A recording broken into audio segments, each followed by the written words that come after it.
Namikaze. Prologue. Namikaze Minato was a man with experience in both war and love. He had faced armies of soldiers, and never once had he flinched. He was considered to be the most powerful shinobi in Konohagakure, and even became the leader of said village, and was also so feared by the enemy villages that they put a flee-on-sight order on him in order to keep their soldiers alive. He had married a young, beautiful woman with long crimson red hair by the name of Uzumaki Kushina, who was the jailer of the most powerful being that walked the nations of the elements, Kyubi no Kitsune. Said woman became his sole child's mother, but it was not meant to be. Uchiha Bito, Minato's former student who was presumed dead, disrupted the birth of the young boy under the disguise of an unknown enemy and forced Minato to either save his wife or his son. He chose the only option any father would, and save his son by using his fabled Hiraishin no Jutsu to catch the son as Obito threw him up in the air, only to find out that Obito had put explosive tags on the blanket that was wrapped around the infant. Minato had teleported back to his home to secure his son and to get ready for the upcoming battle. During the small amount of time that Minato was gone, Obito had bound Kushina with chains in a crucified manner between two trees and used a Sharingan to take control of the beast inside of her and release it. She survived the extraction, but Obito had other plans. He decided that if she could survive the release of a bijou from her body, then he had no choice but to kill her. He ordered the monstrosity that is the Kyubi to kill her, but just as his claw descended onto her, Minato was there to save her. He quickly teleported back to his house to put her down next to Naruto. During this time, Obito had used Kamui to move himself into Konoha and summon the Kyubi with the Kuchiyose no Jutsu in the middle of the city. The shinobi and kunoichi alike became horrified at the sight of the beast, but they held their ground. Sarutobi Hiruzen arrived shortly after at the top of the Hokage Tower and started fighting the beast with the help of Enma, his personal summon, and all of the shinobi and kunoichi that wasn't under the age of 14. These children had to be protected for the sake of the village and its future. In the meantime, Minato had teleported on top of the mountain that harbored the faces of the 4 Hokage that in history had led the village. The beast sensed him and charged his attack, the Bijidama, right at Minato. The young Hokage countered it by creating a space/time vortex that devoured the ball of condensed chakra, only to release its power a couple of miles away from the village where Minato had one of his tri-pronged kunai. Just as he had sent the attack away, he sensed Obito behind him and swung the kunai he had in hand at him, only to have it pass right through the masked enemy.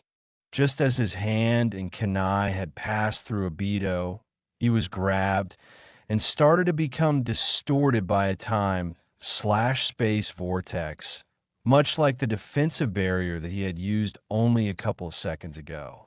He understood what this was, a Jikuken ninjutsu. He quickly used Hiraishin to get away from the horrifying situation that he was put in, only to be followed by his former student. Minato was scared shitless. Not many people had the power and knowledge to use Jikuken ninjutsu, especially not something that surpassed his own. Minato decided to go straight at him, only to go through him and get encased by a chain, which he quickly teleported out from. He thought for a few seconds before charging straight at Obito with a Rasengan in his hand, while throwing the kunai he had in his other hand straight at his head. It passed right through him, but Just as Obito was going to grab him again to teleport the Hokage away, the blonde vanished. Obito then felt a horrifying pain in his back, which was the result of the Rasengan that Minato had smashed into him.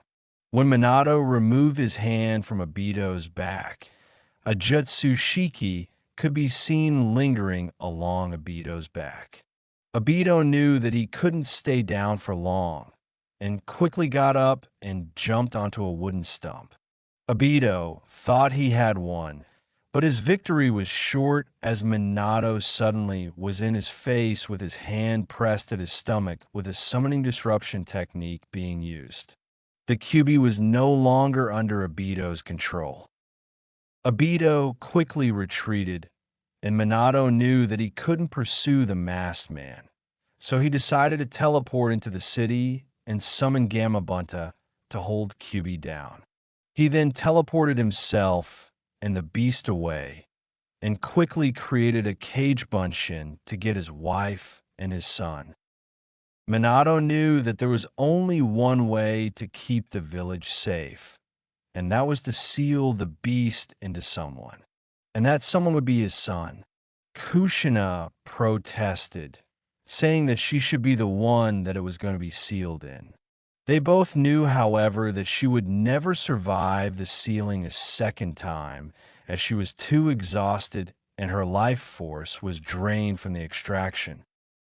Minato started preparing for the sealing ceremony, while Kushina quickly put up a barrier to keep the Kyuubi from running away, and then used her chakra chains to keep him still. Minato performed the Shikifun, a technique that summoned the Reaper itself to perform the sealing at the cost of his life. Minato knew this was the only seal in his possession that was going to be able to keep the beast from being released. He quickly sealed half the chakra into his son, but before he could seal the rest into himself, Kyuubi lashed out at the boy. Both Kushina and Minato caught the claw with their bodies, impaling them both. They now knew that they were both going to die, so they decided to tell their goodbyes to their child. Minato performed the seal, and not only sealed the rest of the Kyuubi inside of himself, but also added a second layer onto the seal that was on his son, this time with some of his own and his wife's chakra, and a part of their souls. Seconds later, they both passed away. Not knowing what side effects his imprint would have on his son, Namikaze. Chapter 1. There had been a flaw in Minato's seal. A major one. The seal was designed to siphon Kyuubi's chakra into his son's chakra coils so that he would in the future be able to use it to defend himself, and the part where both his own and Kushina's chakra and soul resided was not supposed to do that, but it did. Throughout the first 6 years of this boy's life, he was given memories in the form of dreams of his parents. He had knowledge of things that he shouldn't, and he would constantly get headaches from the overflowing data that was transferred to his brain by the seal. His personality was slowly becoming more and more like his father, but he still retained the mischievous traits that his mother had. Because of this flaw, the boy was a literal genius. His mind worked like no other, and he calculated everything with extreme precision. Things that would take months, if not years, to learn, was learned on the first try, as if he already knew it. The knowledge, memories, and therefore the experience that his parents had mistakenly fused into him had turned him into a strong individual already at the age of 6. He was seen as an intelligent being, and even though he was unnaturally mature for his age, he was still a bit childish and would pull pranks on somewhat random victims. His pranks were obviously not dangerous in any form, but he made sure that no one knew it was him by getting out fast. Rumors said that whoever did these acts was a master of stealth, and a genius in terms of traps. He was secretive, though, as not even the Sandaime Hokage had any knowledge of what had happened. He made sure that no one knew about it, and had even set up seals in the apartment he was given by the Hokage to keep intruders away from it. The Hokage also made sure that no one knew about the boy's Jinchuriki status, and because of that the boy had lived a somewhat normal life. He hadn't lived the life that his parents would have wanted for him, and he knew that. He did, however, have friends, and he wasn't as hated or feared as a Jinchuriki usually is. No, he was just left alone because the Hokage didn't know what to do with him, but the boy had asked him if he could live alone in an apartment. And why would the Hokage say no to that? He had ANBU watching over the boy from the shadows, and he knew that he would be safe. The Sandaime Hokage knew what this boy had been doing when the ANBU couldn't find him. He knew that something was up, but he didn't know what it was. He had seen the boy create seals, train techniques he shouldn't know. But he wasn't going to stop this boy because the village needed him. They needed a force that would be strong enough to defend the village against the outside threat. And if this boy needed help in training, then he would give it to him. This boy's name is Uzumaki Naruto, and this is the start of his tale. 6 years after the incident, Uzumaki Naruto woke up with a big smile on his face. Today was the first day at the academy. Even though he had been excited for the whole week, he had been able to sleep without any problem and woke up with the energy that everyone knew he had. The hyperactive, troublemaking genius stood up at a length of 4 feet, which could be considered tall for his age. He looked at the clock and saw that it was 7 a.m. "Well, at least I won't be late," he said as he went over to the bathroom and took a shower. 5 minutes later, he came back into his bedroom and got dressed. He put on a black t-shirt with a swirl on its back and a pair of black short pants that went down to his ankles. He then went to the kitchen and got himself some cereal, milk, and an apple to eat for breakfast. Contrary to popular beliefs, Naruto actually ate healthy. He only ate ramen from time to time because it was his favorite dish, and he knew that it wasn't that bad as he was burning the carbs with the training he was doing, which would be considered an unhealthy form of training for someone so young. He didn't care, though. He wanted to become strong enough to protect his precious people, and to do that he needed to train hard. After he had eaten his breakfast, he made his way to the grocery store on the other side of the road. Naruto was apparently the first customer of the day, and he was greeted by the clerk. "Hello, Naruto-kun, how are you today?" The clerk asked with a cheerful smile on his face, to which Naruto replied with high Tetsujiji, "I am fine. How are you?" he asked before taking a cart to put his groceries in. "I am fine, and I thank you for asking, young man," the clerk, Tetsu, replied before Naruto made his way to the vegetables and picked up some carrots, apples, and paprika before getting some noodle packages and then going to the clerk to pay for the groceries. "That will be 150 Ryo," Tetsu said, and Naruto paid him before waving goodbye and went back home to put the groceries on the shelves and in the fridge. After that, he went to the Hokage Tower where he met up with the Hokage himself, who was the person to enroll him into the academy. Throughout this whole day, Naruto had not stopped smiling. He was really excited about starting school, and he really wanted to become a ninja so that he could become even stronger and help people in need. "Ifi-chan," Naruto said, running towards the old man before giving him a hug, which was returned by Hiruzen. They then started walking towards the academy, and while doing so, they held a little conversation. "So, Naruto-kun, are you excited for today?" The old man asked, to which Naruto replied with, "Yeah, I'm really excited. I can't wait to meet all my classmates and my teachers.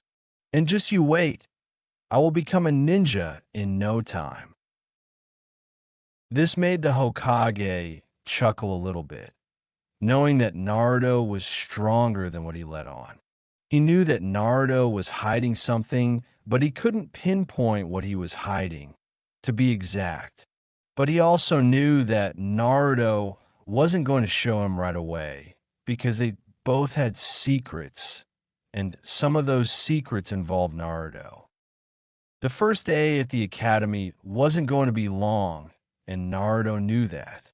The old man had told him that he would only be there for a couple of hours so that he could talk to his new classmates and get some of the books that they were going to be reading for the first few months. When they got to the academy, people looked at their direction. Everyone bowed towards the Hokage, but Naruto didn't realize that and started blushing at the amount of respect that was directed towards him and the Hokage. It didn't matter if he had the memories of his parents in his head or the experience that they had. This was slightly embarrassing for a 6-year-old. The day went on as anyone would expect it would. Naruto made some new friends by the names of Nara Shikamaru and Akamichi Chuji. He found the first one to be rather amusing in the way that he would consider everything but sleeping and cloud gazing to be troublesome. Chuji, however, was a really energetic child who ate a lot, but Naruto didn't mind as Chuji shared his snacks with him. He also got acquainted with a few more people by the name of Uchiha Sasuke, Inuzuka Kiba, and Hyuga Hinata. He thought that Hinata was really shy and blushed a lot. Sasuke, on the other hand, was almost as energetic as Chuji was, but tried to act cool and level-headed as he was from the prominent Uchiha clan. Kiba, on the other hand, was a brash, clumsy loudmouth who made a fool of himself more times than Naruto could count. All in all, it had been a fun day, but after eating lunch with his classmates, Naruto decided it was time to train. So he went to one of the training grounds to see if it was free, which it was. He had left a cage bunshin in his home to keep himself from caught doing high-level ninjutsu by the Hokage. This is what he would be doing for the next few weeks. Train to the point of exhaustion before teleporting back to his apartment where his clone was residing, reading up and doing the homework that Naruto had been given. He would then eat his dinner and go to the shower before going off to bed so that he would be able to train another day. A month later, Naruto was making his way home from the training field. He had trained a little bit less this day because he had a feeling that something bad was going to happen. He was walking down the road where the Hyuga compound was when he saw a man with a foreign headband on his head run with something in his arms. Naruto immediately thought something was fishy and decided to follow the man. He masked his chakra and tailed him for several blocks before seeing what he was holding, a child. Naruto knew what this was, a kidnapping. He knew he had to stop the man from getting away with the child and decided to confront him by jumping right in front of him, which frightened the man for a second before realizing it was just a child that was standing right in front of him. "And what are you doing here, brat?" the man asked with a slightly sadistic smile on his face, to which Naruto only replied in a tone that made the man shiver slightly, "To stop you." This made the man nervous. He had never seen a child behave like this, to speak with such a cold tone. It was almost unheard of. Naruto decided that he had no time to talk and went all out, throwing a kunai that had a bit of cloth wrapped around it with a seal the man had never seen before. The man just thought, "Is this child throwing an explosive kunai at me?" and decided to dodge it while running towards him. What happened next was something the man did not see coming. The boy vanished, and suddenly he felt a pain in his shoulder. Fuck, this brat is fast. How the hell did he wound me this much? The man thought as he accidentally dropped the child in the blanket he held. The child had stuck her head out, and Naruto finally saw who it was. Hyuga Hinata. This made Naruto angry. Someone had just tried to abduct Hinata, and the only explanation he could think of was that it was because she had an unsealed Byakugan, as she was a member of the main household. Naruto knew that he could not fight this man while being angry. He had jumped away from the man after he had stabbed him in the shoulder. He knew that he needed to get Hinata away from the man before doing something about her kidnapper, so he threw the kunai towards the side of her head, caught it, dropped it on the ground, grabbed her, and vanished. He laid her down on his bed and said, "I will not let anyone harm you, Hinata. I will be back in a few moments," before kissing her on the forehead, which gave her a major blush before he vanished. He appeared at the kunai again, only to be kicked in the stomach and sent into the wall behind him. "So that's your trick, huh? You use a Fuin no Shunshin to jump to the target? That's something else, brat. But you forget one thing. I am a Chunin, and you are just a child," exclaimed the man as he charged towards him.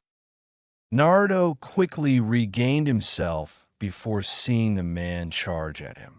He knew that he couldn't hold back against this man, but he also knew that his repertoire of ninjutsu wasn't that big. He had only managed to recreate the Hiraishin no Jutsu and needed more time to create other techniques. He quickly got up and dodged the man's kick that he was sending towards him, and went into a defensive stance and dodged as many attacks as the man sent towards him as he could. He knew that he couldn't keep this up for much longer. He was already exhausted from the training, and he knew for a fact that it was only a matter of time before the adrenaline in his body would run out. After several attacks had landed, Naruto was on the ground. Even with the knowledge his father and mother had given him, he couldn't do anything against this man. He didn't have the combat seals that he had created. They were at home. In the heat of the moment, he had forgotten them, and the man had gone into close combat to seal the deal.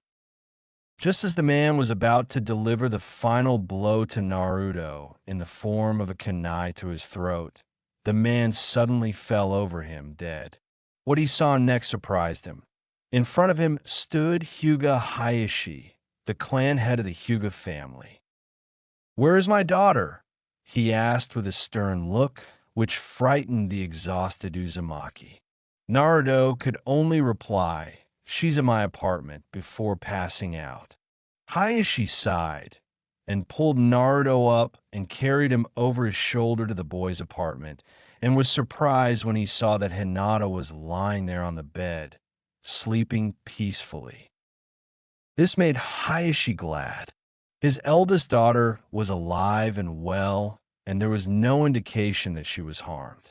He knew that the boy would be fine, but was surprised when he saw that there were not only one holster for kunai next to the bed. There were 4, and all of the hilts had seals on them. Hayashi took a closer look at the seal, and his eyes widened as it dawned on him. This was the Jutsu Shiki for Hiraishin no Jutsu.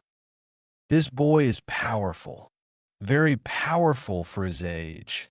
It also seems that he's trying to keep it a secret from everyone, including the Hokage, as we have not heard anything about him being able to use an S-rank technique that was thought to be lost after the 4th Hokage's demise.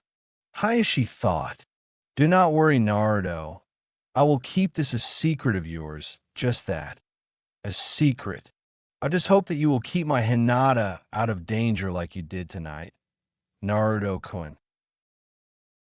With that, he placed Naruto on the other side of the king-size bed that was in the bedroom, and picked up his daughter, before carefully walking out of the apartment, not wanting to be caught in one of the traps that he had seen with his Byakugan. Become strong, Naruto. Become strong and make your parents proud. I know, I already am, was the last thing Hayashi thought before he vanished from Naruto's apartment in a Konoha no Shunshin. Namikaze. Chapter 2. Naruto woke up with a headache. A huge one. His body was also aching like mad. He didn't have any wounds or anything. It was just aching from the beating he had been given from the foreign man that had kidnapped Hinata. Hinata, he thought as his mind started racing.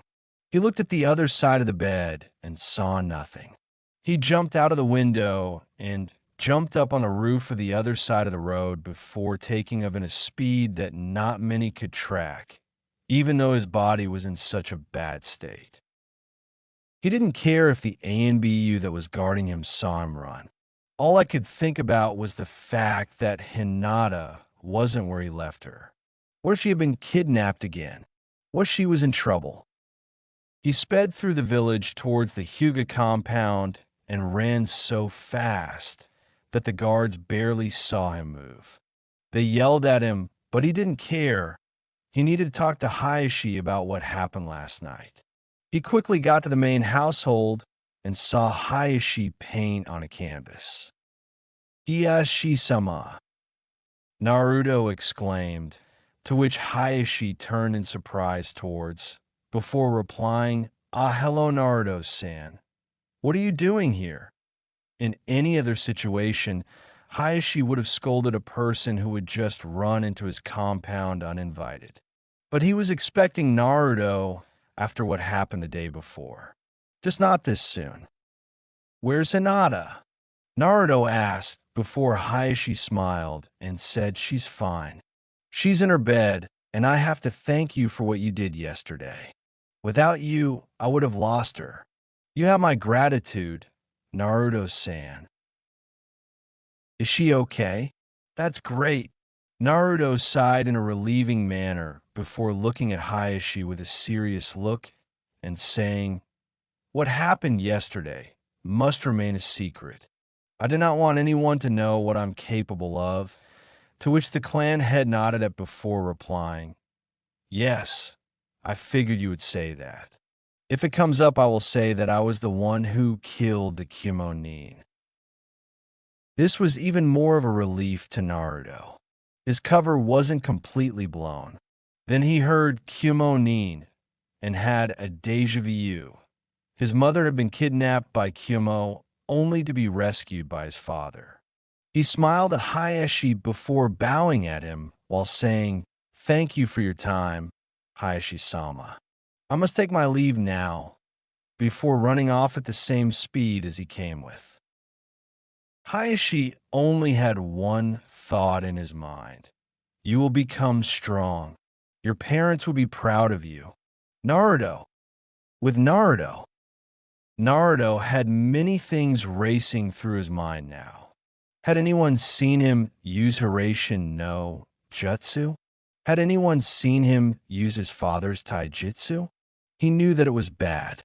If he got caught, who knew what would happen? No one knew what he was capable of, except for Hayashi, who had seen it firsthand.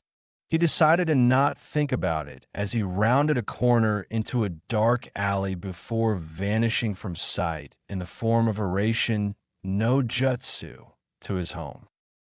He landed at home and undressed himself before taking a shower. Almost an hour later, he got out and had put on a fresh set of clothes. He then realized something. What happened the night before was a déjà vu experience. His father had done almost the exact same thing, minus getting his ass handed to him by the enemy. His father had also saved a girl from Kyomonin, and that girl had turned out to be his love of his life.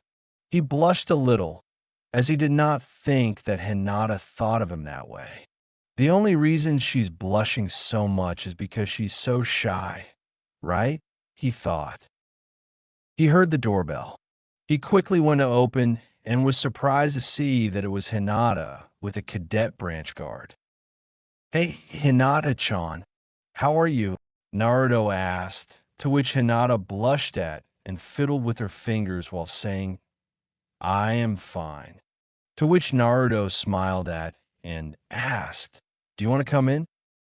And no, I am only here to say thank you for what you did last night. She muttered in a volume that only he heard. He smiled and said, "It wasn't a problem at all. I hope you're feeling fine, though." The last part made her blush and tried to bury her head in her jacket before the guard said in a polite manner, "We have to leave now. Thank you for your time, Naruto-sama. I hope you have a good day," before leaving with the young girl.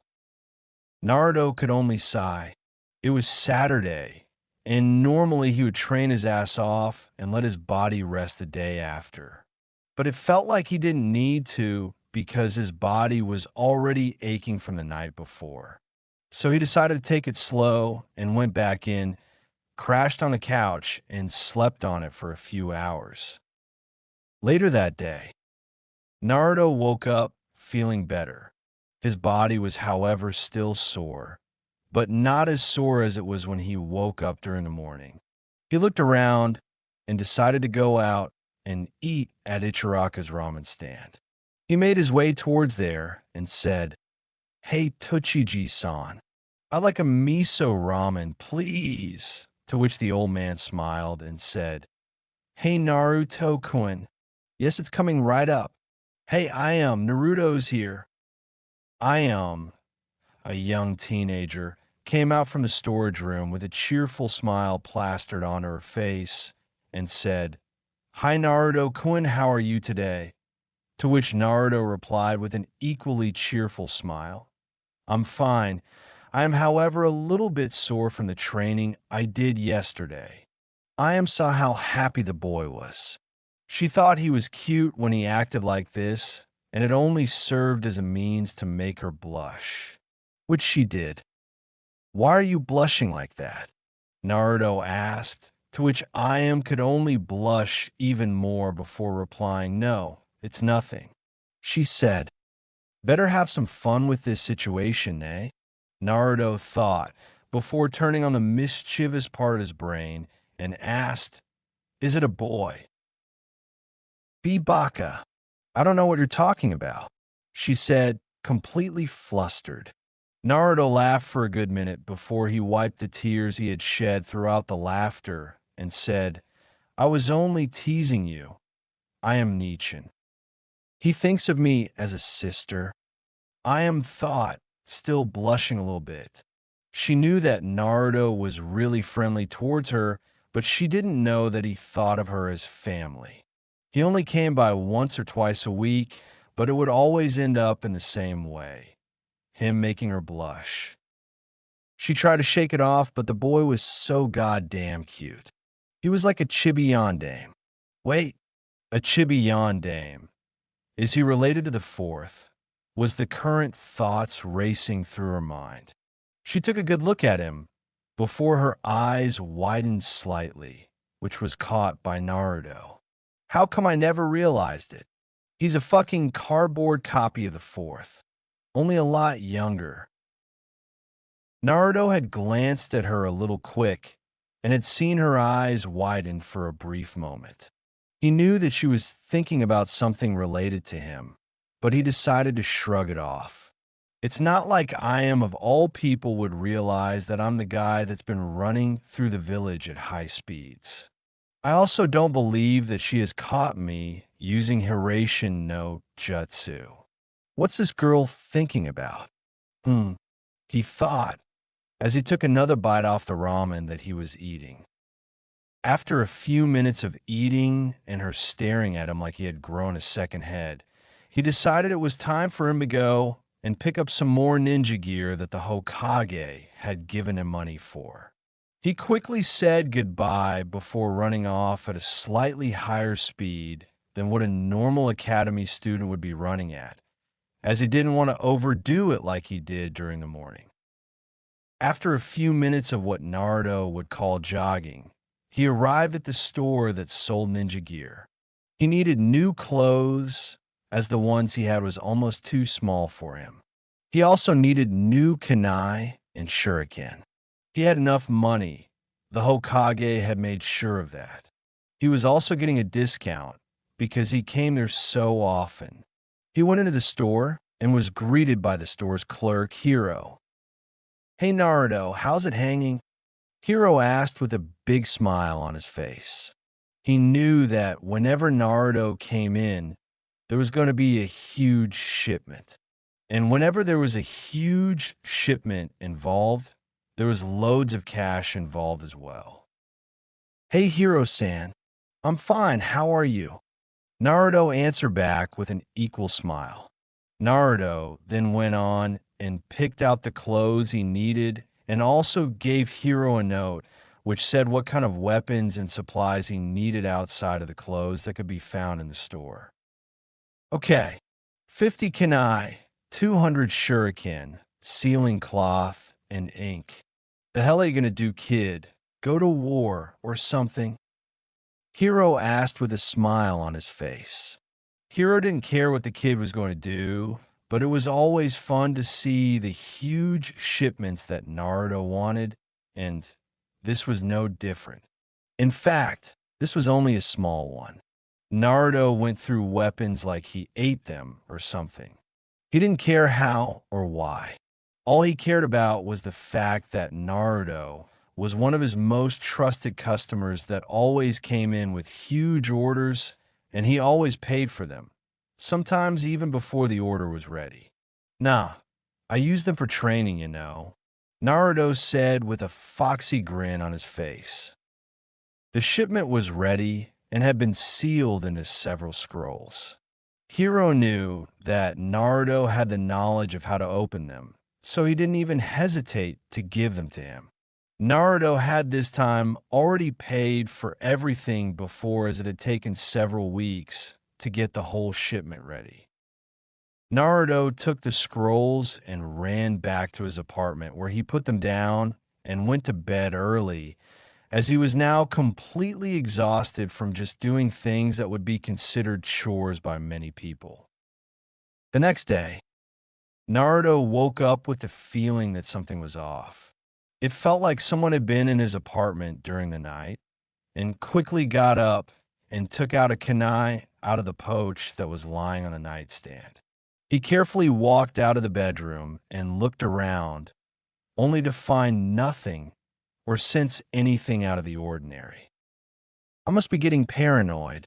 The blonde just thought before doing what he does every morning: a shower and then breakfast. After 30 minutes, he was ready to go to the training grounds to train, and so he created a Kage Bunshin to keep the ANBU that was guarding his apartment from the shadows from suspecting anything. He then vanished. Training Ground 7. Naruto appeared next to the tree that had one of his Jutsushiki planted on it. He saw that the training ground wasn't available, as he could see a Jounin and his Genin train. He decided to watch what they were doing for a while, so he ran up onto the tree and sat down on one of the branches. He decided to take a good look at the 4 ninja that was standing on the training ground. Their sensei was showing them taijutsu. Naruto then looked over at the Genin. The girl, probably around in the mid, had long purple hair, was wearing a purple tank top with a chunin vest over it, a pair of black pants with one weapon pouch on each leg. She also had a tanto on her back. Must have trained for a while with it, if she brings it to team training. Naruto thought she's also a chunin, must be from an earlier graduation. Wonder what happened to her former teammates. With that, his eyes darted towards the 2 males in the team. One had black spiky hair, while the other one had short hair with a bang over his left eye. They both looked to be much younger than their female teammate. Must be from this year's batch of Genin, Naruto thought, as he got up and decided that he was going to check for a different training ground. He vanished again, only to reappear at a different tree that also harbored one of his seals. This was Training Ground 17. It wasn't used often by any ninja, and this time it was no different. He decided that he was going to practice on recreating one of his father's original techniques. I may have my father's knowledge, but my body is still lacking in strength and control. Naruto thought as he charged the palm of his hand with an orb of chakra, Namikaze. Chapter 3. Same day, Hiruzen's perspective in third person. Sarutobi Hiruzen was a man with experience. He'd led his village to victory in 2 great wars and had fought in one of them. He had been in love and had fathered several children. He had fought the Kyuubi no Kitsune, a being of pure chakra in the form of a 9-tailed fox. But he had never seen anything like what he had just seen. He knew that Naruto was skilled in Fuinjutsu. That was not something he could deny. The boy had effectively sealed his apartment away from the all-seeing orb that the old Hokage had in his possession. But that was not what he was shocked over. He had seen Naruto fire himself out of the apartment window in a speed that would be considered impossible for someone of his age. He had seen the young boy maintain that speed for a considerable distance before ending up at the Hyuga compound.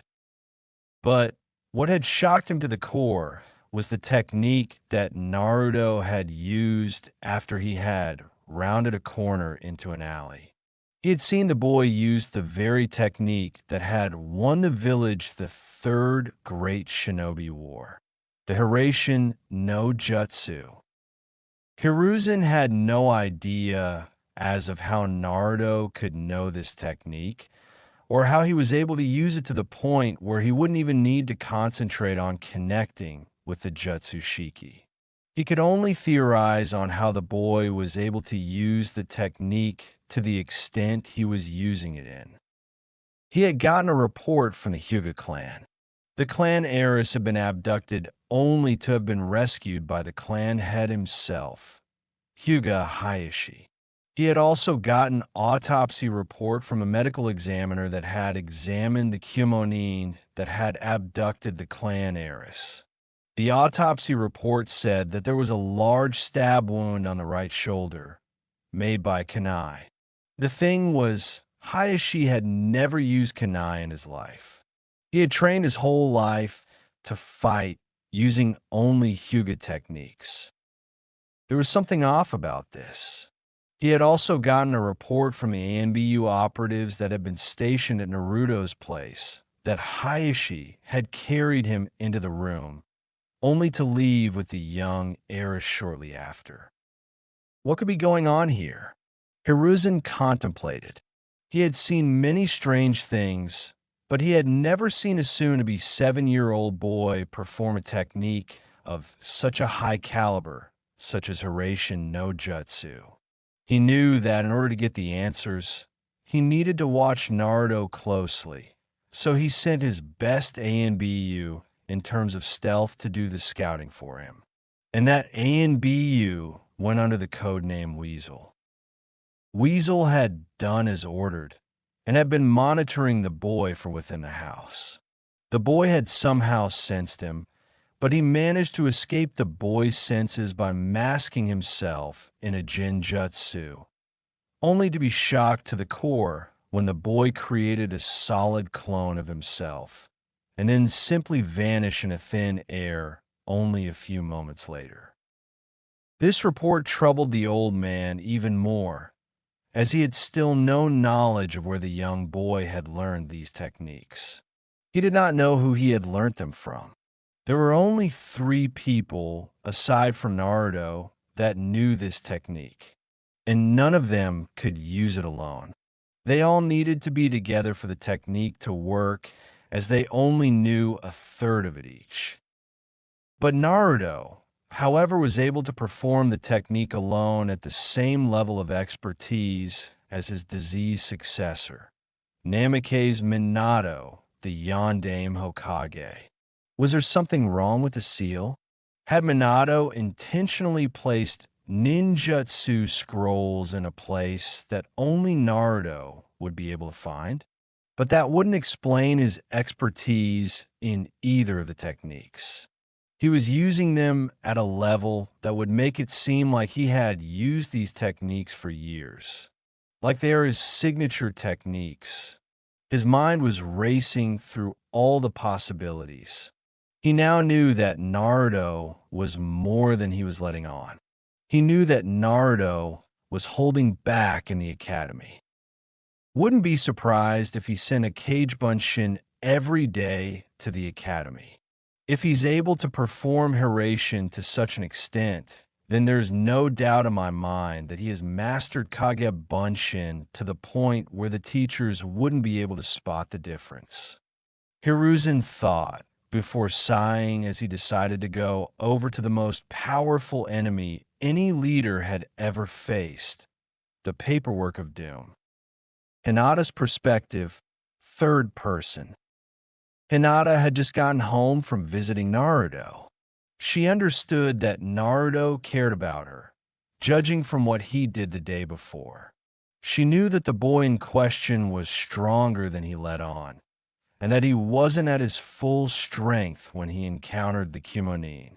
She wanted to do more than just say thank you, but she couldn't find the courage to do it. She just didn't have the resolve or the confidence in herself to do so. She wanted to hug the boy badly, but what would he think if she did so? Hinata contemplated talking to her father about it, but decided against it because her mind was a mess. All she could think of was the sun-kissed blonde boy that saved her from being kidnapped by an enemy village. She had also heard the boy talk to her father, but decided to only eavesdrop on their conversation. She had never heard her father speak so kindly to anyone but her mother, who died in childbirth a year earlier. She knew that it was bad of her to think about it, as it only made her sad. She didn't want to remember her mother dying in front of her, with her last words being that she loved Hinata so much, and that she would be watching her grow up from heaven. Hinata, however, didn't know what to do, though. Her mother, the only person she could consider to be a role model, had died, and her father was only growing colder for each day. Seeing her father speak to Naruto in such a kind manner made her realize that he still had some hope in him, and she hoped that he would return to his old self before her mother had died. She shrunk into a fetal state, tears flowing down her cheeks as she remembered her beautiful mother's face. Hayashi's perspective, third person. Hayashi was a man of honor. He had grown cold towards his daughter, who had shrunk into a state of poor confidence in herself. Her daughter blamed herself for the death of her mother. So did Hayashi. His coldness was a way to mask the broken state he was in. It was the only thing he could do because he did not know how to handle the loss. He wanted nothing more than to hold his crying daughter and let his own emotions out. But he couldn't. The Hyuga clan head couldn't show weakness. The boy. He had saved his daughter from being kidnapped. His gratitude was true. He did not know how to properly thank him, as he had buried almost all of his emotions to maintain the stoic mask that was now Hayashi. He did his best, but Naruto didn't seem to care about the gratitude. All he cared about was Hinata. The boy is so much like his father that it's scary. If Naruto ever wants to become more than friends with Hinata, then I shall allow it. Hayashi thought, proud that his late friend's son had grown up to be so powerful. But now he had more pressing matters. Kimo wanted his head. They had been getting the news faster than anticipated. Hizashi, Hayashi's twin brother, was adamant on sacrificing himself to save his brother that was the leader of the clan. The emotions that was buried deep inside of him was screaming not to let him do it. But over the year, he had stopped listening to them and decided to go with the only logical solution that was good for the clan, which was to sacrifice Hisashi. 14 months later, Naruto's age 8. With Naruto, a year had gone by since the Hyuga incident.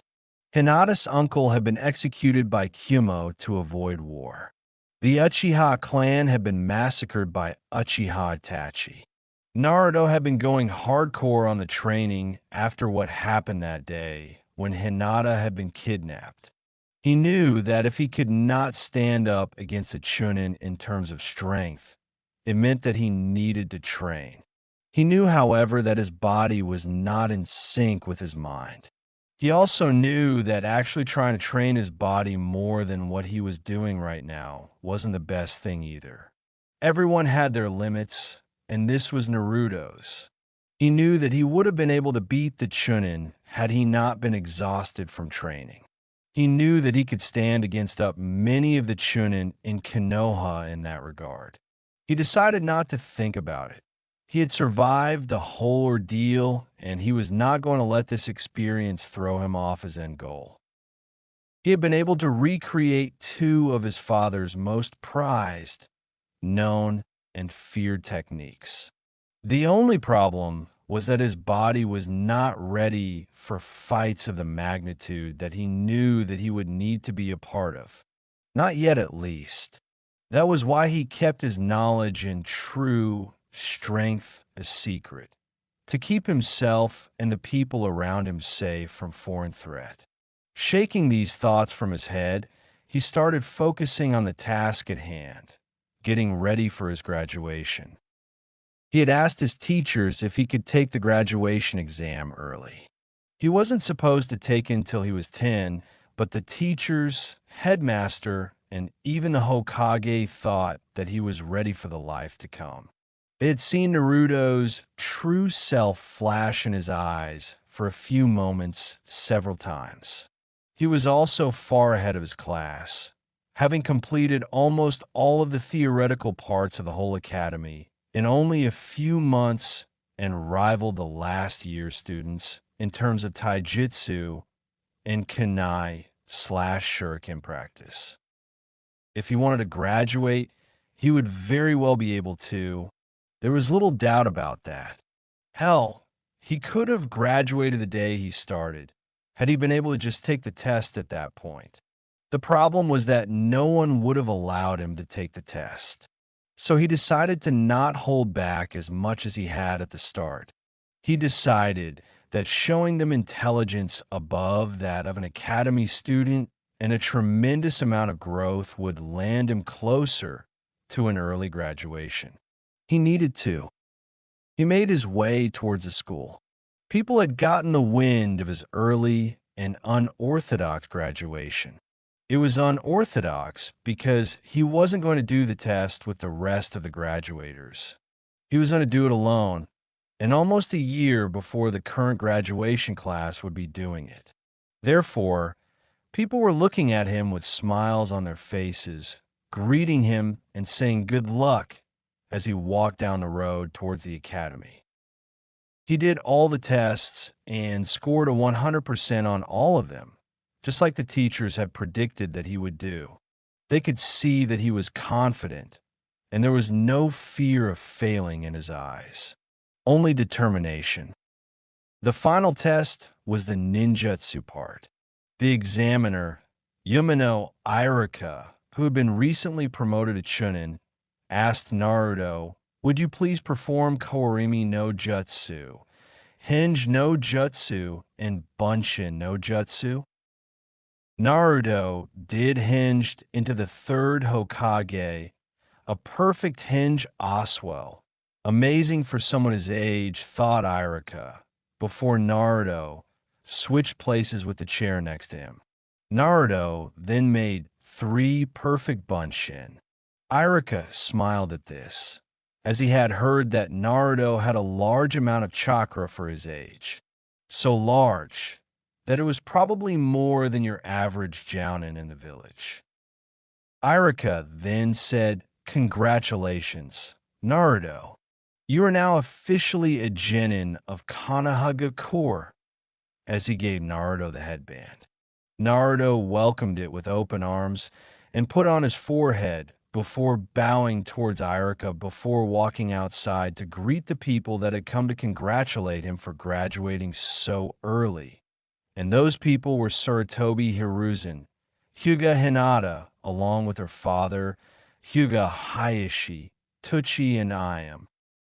They all congratulated Naruto before Tuchi proclaimed, "Come, let's eat. The food is on the house," as they all laughed and walked towards the ramen stand. They all got a bowl each of various flavors, and when they had settled into their seats, Naruto suddenly asked, "So, I don't mind her company, but isn't Hinata supposed to be at the academy?" To which Hiruzen smiled and said, "Yes, but I know that you two are good friends, so I told her that it was okay for her to take the day off to spend it with you. Who knows? Maybe she won't see you for some time, as you are now a shinobi of the leaf, Naruto-kun." Naruto smiled and said, "Yeah, thanks for coming, guys. It means a lot to me. So, Hokageji-chan, are you going to tell me what team I'm going to be on?" At this, the Hokage got a mischievous look in his eyes, and the smile on his face didn't help it either. Naruto thought that it was very out of character for the Hokage to act like this. The Hokage, on the other hand, just said, "Why don't you come to my office tomorrow at 10 a.m.? I will see to that your Shursho will be there when you get there." "Wait, Shursho? I'm not going to be on a team?" Naruto asked, really confused right now. He had heard of people apprenticing single students, but he didn't think that he would be one of those few lucky people. "No, there's a jounin in this village that has decided to apprentice you. I believe that he will teach you enough about what this village stands for, and you will go to missions together with other teams as you get more experience," said the Hokage, surprising the blonde. I wonder if it's Kakashi. But he's one of the ANBU that is usually following me. I'd be surprised if he was pulled out of the program just to become a Jounin sensei. Naruto thought, going into his dubbed Minato state, where he would usually overthink things because they were usually not as complicated as he thought they would be. Both Hokage and Hiruzen looked at Naruto amusingly. They thought that he looked so much like his father when he concentrated or thought heavily. It was rather amusing. Like father, like son, I guess, thought the Hokage. Hinata looked at Naruto with stars in her eyes. She thought that he was an amazing person that had the potential to become the strongest person in the village. She had seen him fight. He was her role model, her crush. But she had yet to confess her feelings for him. They sat there for almost 30 minutes before Hinata and Hayashi left, saying their goodbyes to Naruto and the Hokage.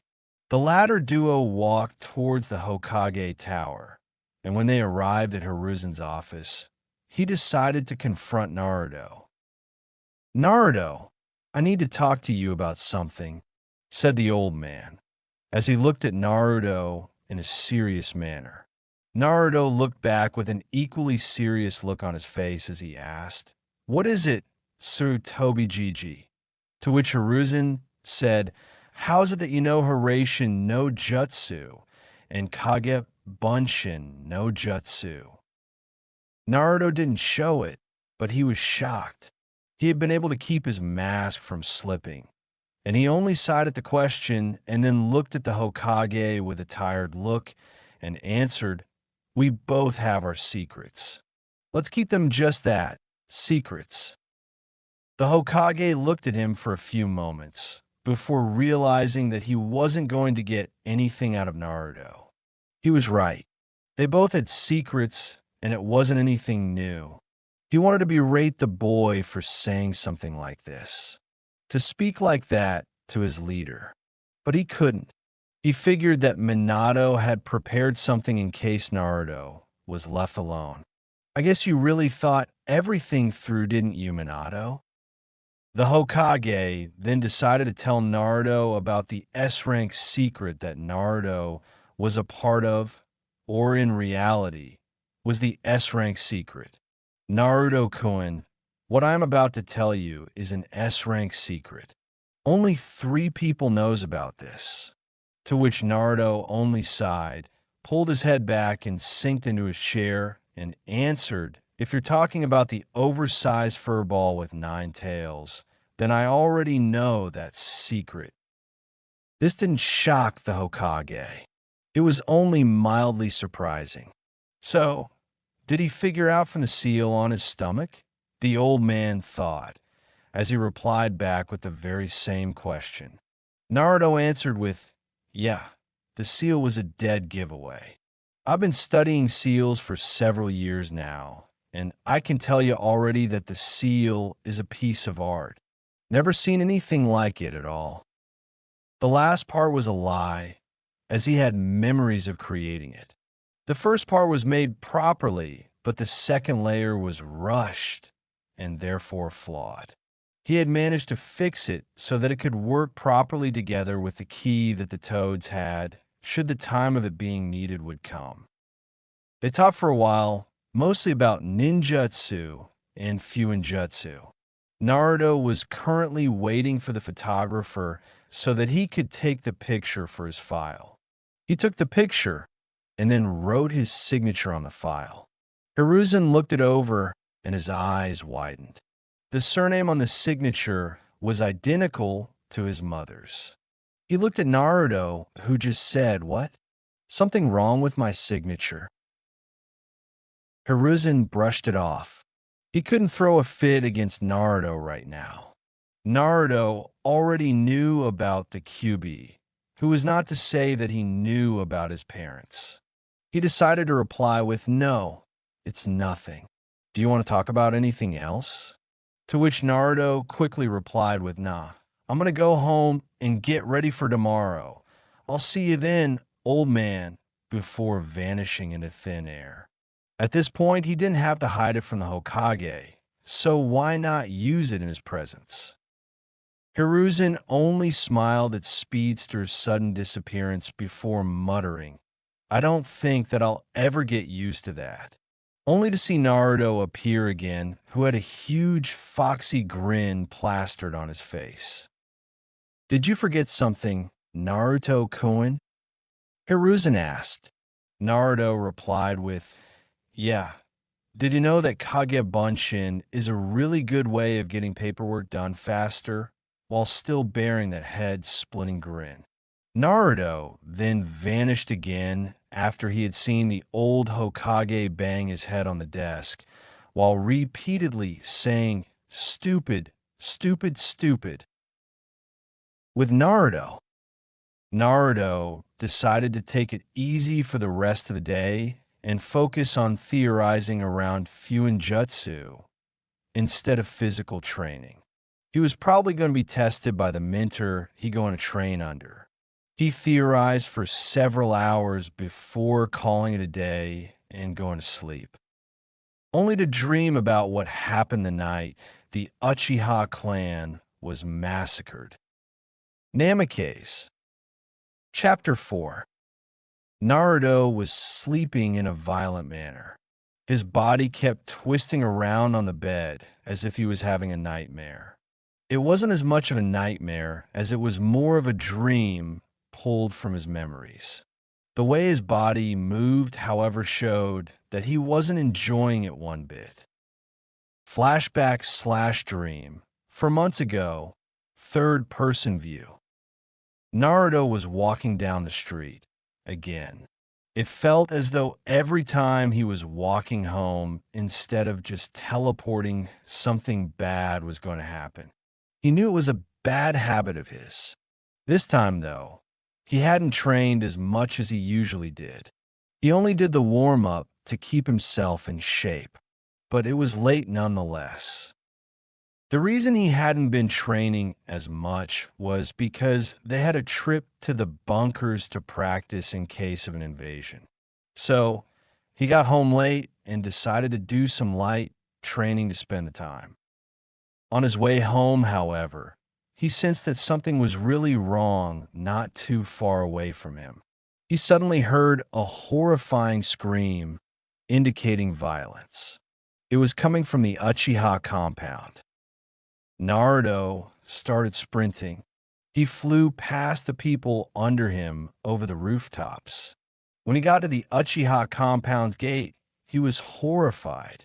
There were corpses everywhere, and every one of them were from the Uchiha clan, be it children, women, or men. He quickly ran straight towards the clan head's compound and quickly rushed through the sliding door and saw Weasel. Only, this time, he wasn't wearing the mask that he usually was, and his Sharingan was activated. "What the fuck have you done, Itachi?" Naruto exclaimed, seething in anger. The young Uchiha only looked at Naruto in pure boredom and said, "I am doing this to test my Shred Dash." A kunai flew past Itachi and his eyes widened. He didn't even see the blonde's hand move. The next thing he knew, he was standing over a training field with Naruto in front of him. Naruto had used his momentum after Hiraishin no jutsu to teleport them mid-air before landing and jumping away from the teenage Itachi. "What are you gonna do, Naruto-kun?" Itachi asked, while looking straight at Naruto, this time without the Sharingan. "Just give me straight answers, Itachi. How the fuck get you so twisted to butcher your family? Is it an assignment?" Naruto asked. However, what scared Itachi was the tone he was using. It was the same tone that Itachi had used just a moment ago when Naruto had called him out. Itachi could also have sworn his eyes flickered red, and it made him weary. Is Naruto an Uchiha? No, that's not it. Why did his eyes flicker between blue and red? What are you hiding, Naruto-kun? Itachi wondered. He knew that Naruto could have taken him out.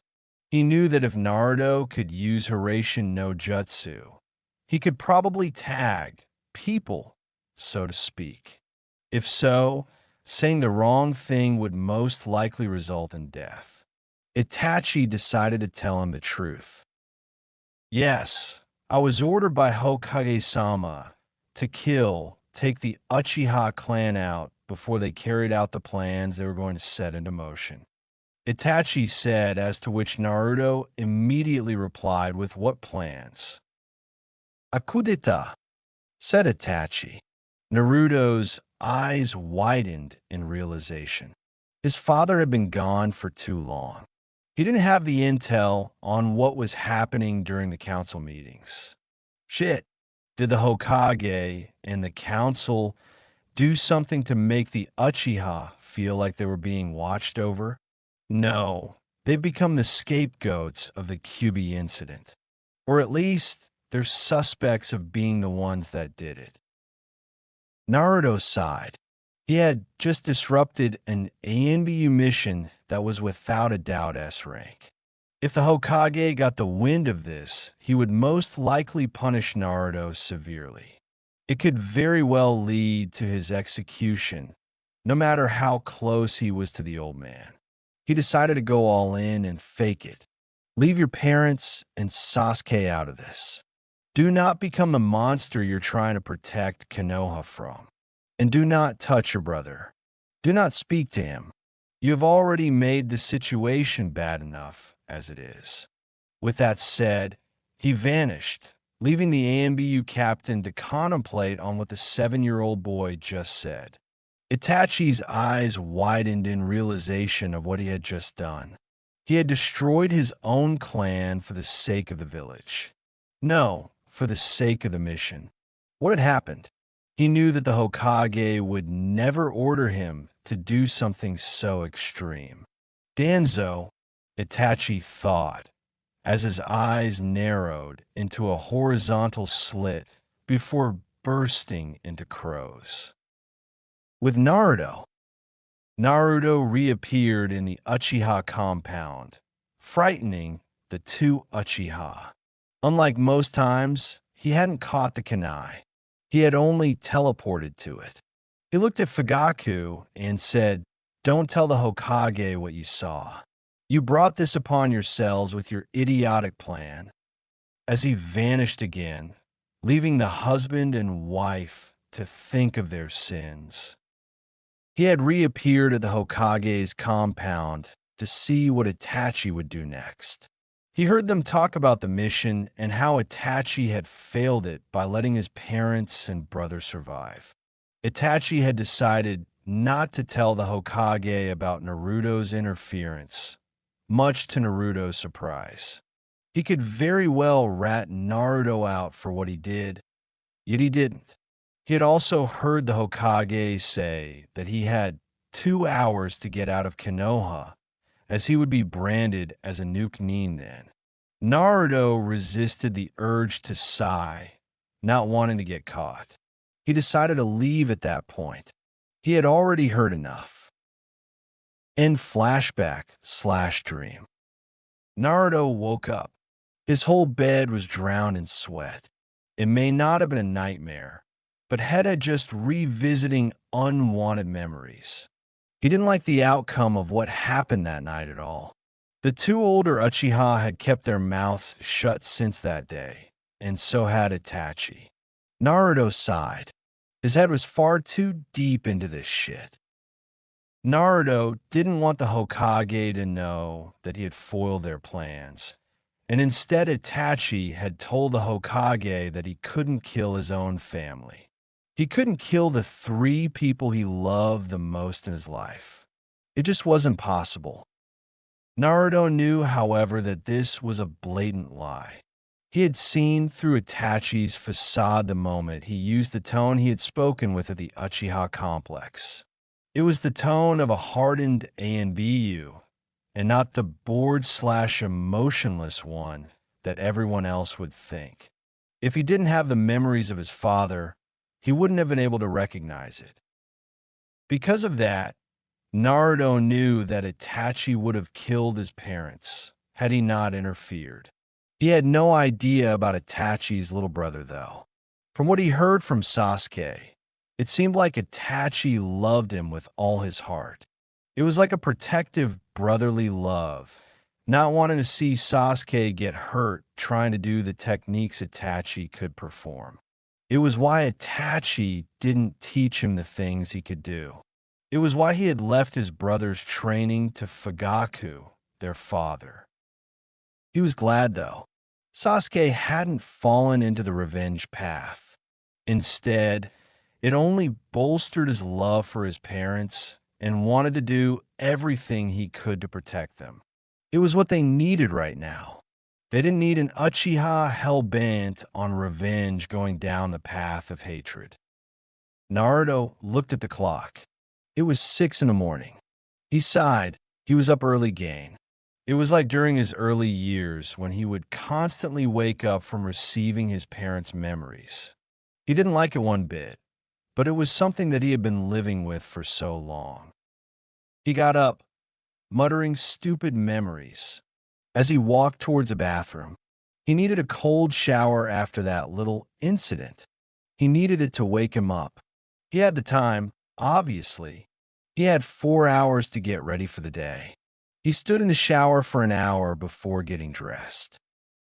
He had decided to go for a black sleeve shirt with an orange swirl on the back, a pair of dark gray long shorts. On both legs, he had his 2 kunai pouches, a pouch containing sealing ink and cloth for the sealing, plus a second pouch with smoke bombs and shuriken around the waist. He had also wrapped his arms in bandages. He had decided to copy Kakashi with a black mask, mostly because he thought it looked badass and made him look like a real shinobi. He sighed. He didn't really want to copy Kakashi, But someone had to, right? He was the Sharingan no Kakashi, the copycat. So why not copy the copycat himself? He went to the kitchen to get something to eat for breakfast, only to find out that he had forgotten to buy groceries. He face-palmed. The only thing he had was a few packs of instant ramen. He cringed. He liked ramen, but not that much. Serves me right, I guess, for interfering with shit I have no business with. Yeah, he was going to blame himself for that one for a while. After he had eaten the ramen, he put a post-it note on the fridge to remind him that he needed to buy food before looking at the clock. It was 9:30. He was wondering if he should use Hiraishin no Jutsu to just appear inside of the Hokage's office or not. It would be fun to see them talk, and then just out of nowhere say "Wow" to scare them a little bit. He decided not to. He wanted to see what kind of jounin he would get as his mentor. He started walking towards the Hokage Tower, greeting people as he went by. They didn't recognize him, but greeted him nonetheless. He got to the Hokage Tower and walked up the stairs. He got to the Hokage's secretary and said, "Hi, I'm here to see Hokage-sama," with a gentle voice. The secretary hadn't noticed him get up close and jumped a little as Naruto started speaking. After regaining herself, she said, "Ah, yes. Uzumaki Naruto-san. Am I correct?" While looking at him, to which he nodded. "Yes, Hokage-sama will see you now." Naruto went into the Hokage's office and was surprised to see who was there with the Hokage, Jiraiya of the Sannin. Wait, what the fuck? Naruto thought. He had not anticipated that Jiraiya, of all people, would be here. Is he supposed to be my sensei? Hiruzen saw that Naruto had just arrived and said, "Ah, hello, Naruto-kun. How are you today?" To which Naruto simply answered, "Hi Hokage Gigi. I'm just peachy. What's the sage doing here?" Jiraiya, who had been listening, said, "Ah, so you recognize a sage when you see one?" To which Naruto immediately retorted with, "Yeah, and I also recognize a pervert when I see one, Arrow Sennin." To which Jiraiya straight up face-faulted at. He did not expect the brat to have such a low sense of respect. Naruto then asked the Hokage, "So he's my sensei, isn't he?" with a deadpan expression, to which Hiruzen just laughed at.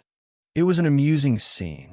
Although he was mildly surprised at the fact that Naruto knew who Jiraiya was, he still had the balls to treat him like he did to everyone else, in his own way. Yes, he is your sensei, Naruto, and you should try to at least show some respect towards him. He did, after all, train the fourth Hokage, said the old man, to which Naruto just mumbled, "Yeah, I know," with a frown on his face. Jiraiya then said, "All right, kiddo, I want to see what you can do. Meet me at training ground 7 in 5 minutes. Before he left the Hokage's office in a Konoha no Shunshin. Sure, why not? Was all that Naruto said as he looked at the spot the pervert had been standing on, before he turned to the Hokage and said, "He's in for a can of whoop-ass for not being here when I was growing up. I hope you know that." And with that, he vanished from the Hokage's office. Nope, still not getting used to that. Was all that the Hokage could think as he stared at spot that Naruto had been standing on. Training Ground 7. Naruto appeared at the tree he had tagged. Jiraiya was nowhere to be seen, which was to be expected. His Hiraishin would always be faster than a Shunshin. He decided to get himself ready for Jiraiya by releasing the weight seals that he had on his body and scatter his kunai that harbored the Jutsu Shiki. After a few minutes of waiting Jiraiya arrived. The man was surprised to see the boy standing there, as he did not think that he would be that fast. How'd he get here so quick? Jiraiya thought before looking around the field. His eyes widened. There were kunai everywhere in the same manner as the Yondaime had scattered them during battles in the past. The only difference was that these were normal kunai, yet they still had the jutsu shiki on the handles, just like the tri-pronged kunai the boy's father had used. What the hell is this? Does the boy know Hiraition no jutsu? No, he's got to be bluffing. There's no way this brat already has the mastery in seals to use a technique such as this. Jiraiya thought as he looked around him. This all but confirms his knowledge of his parents, though. At least concerning his father. Wonder what more he has up his sleeves, if he's already decided to show this. Brat, why are there kunai scattered throughout the whole field? Jiraiya asked. Naruto answered with the following phrase. The fire's shadow is illuminating the village, causing Jiraiya's eyes to widen. This was a variance of Minato's favorite phrase. There were only two other people that had known this phrase, and both of them were dead. Is that you, Minato? He asked. Naruto chuckled as he said, No, I'm not my father. I am, however, a very capable ninja. What does he know that phrase? Jiraiya's mind was spinning like crazy. It's not a phrase that they had written down in the books. Hell, I've only heard him use it once, and that was the day that he became Hokage. The sage decided to test Naruto here and now, to see what he could go for. He knew that if the brat could use Hiraition, it would be a lot more difficult to take him on. But his mind and reflexes must be incredibly fast to utilize Hiraition to its fullest extension. Has he really trained that hard? All right, let's test your so-called capabilities, shall we? Said the sage as he charged towards the kid. Naruto snorted. That speed was really slow in comparison to his own. Naruto disappeared in a blur, only to reappear in front of Jiraiya with a kick towards his face. Jiraiya dodged hit with widened eyes, thinking, holy shit, he's fast. Maybe I should stop underestimating him and actually try to push him instead. Jiraiya jumped back while going through hand seals. When he landed, he spat out a large fireball at Naruto. Oh, a fireball? Let's try this out then, shall we? Naruto thought, as his hands went into the tiger sign. He spat out a fireball that collided with Jiraiya's. Ho ho, you can also do the katan. Gokaki no Jutsu? That's Emperor Dash. Jiraiya was cut short as he felt a kunai pressed against his side. Maybe next time you shouldn't call bluffs out when they aren't. It came from behind. He turned his head to see Naruto with a kunai in hand, cold blue eyes looking straight into Jiraiya's. Damn, he's angry. Does he know I'm his godfather? Jiraiya thought. He had just been beaten by a little kid. This kid had managed to perform a technique that not even he could do, even though his deceased student had tried to teach it to him. All right, you got me, kid. Never thought I'd say this, but man, you're fast. Almost as fast as your old man. Jiraiya said. He had now seen the kid fight. He hadn't even had time to actually step up his game. The kid had just finished the fight before anything happened. Naruto lowered his kunai and put it back into the holster. He created a clone that went to pick up the remaining kunai that wasn't caught in the crossfire of the two fireballs. I know. Who do you think I'm trying to surpass? Said Naruto as he started walking towards the village. He suddenly stopped and looked back at Jiraiya with a bored look and said, Aren't you coming? I'm hungry and you've got 8 years to make up for, Godfather. Jiraiya face-faulted. Naruto wasn't angry at him. He was just disappointed. Well, might as well treat him to lunch or something. It's the least I can do. He decided to follow the kid and treat him to food. Maybe he could find out a little bit more about the kid. So he decided to ask some questions. So kid, how did you get so good at seals? He asked.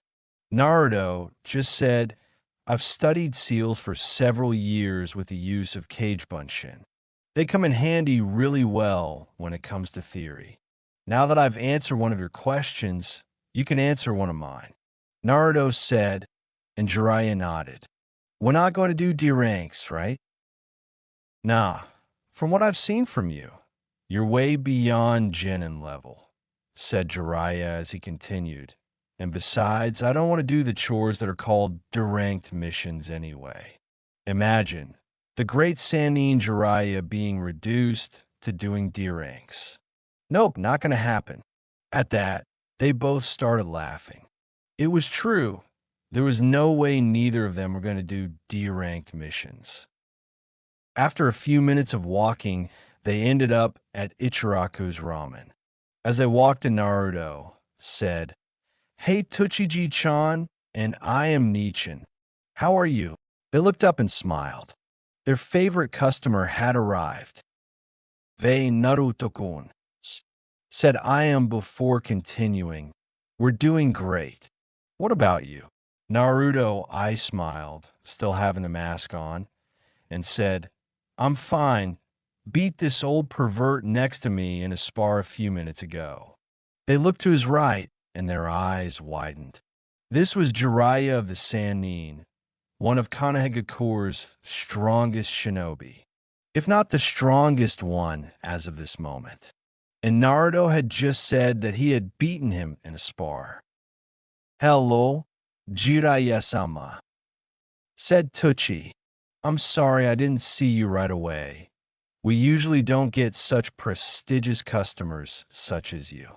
Jiraiya huffed and muttered, Well, at least these two are showing me respect, unlike a certain brat.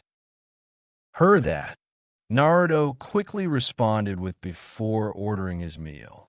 Ayam decided to ask Naruto a question as they got their food. So Naruto, when you said that you defeated Jiraiya in a spar, what exactly did you mean by that? Naruto, I smiled once again and said, I meant what I said. I beat him. She widened her eyes and looked at the Sannin.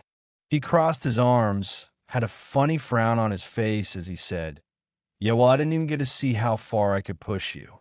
You just jumped at me immediately and said that you had one. Naruto just laughed at this. He knew that if Jiraiya had gone all out, he would most likely not stand a chance. He'd probably get killed in an instant, or at least been hurt real bad. But for now, he could at least boast about beating the Sannin in a spar. They continued talking for a good half hour before deciding that they were done eating for today.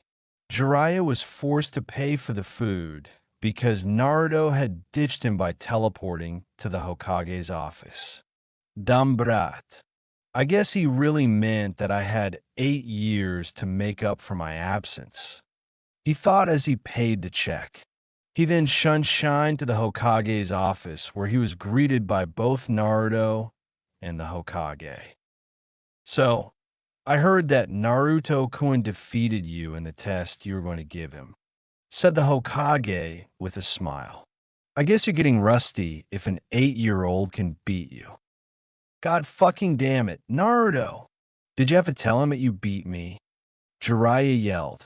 I was bad enough that a pair of civilians knew about it.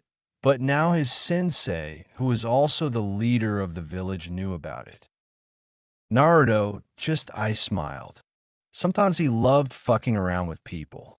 He just couldn't help it. And boasting a little bit was also fun. And even though he knew that he wasn't a Jiraiya's level yet, he knew that if he could catch Jiraiya off guard, he could do so to most shinobi and kunoichi alike. Yeah, well, Naruto began When you get beaten by a kid, you're going to feel the rest of the fall. Humiliation. Anyway, is there a possibility that we could start off with a mission today, Hokage-sama? As much as I like these small chats the three of us have had today, I'd like to go on a mission.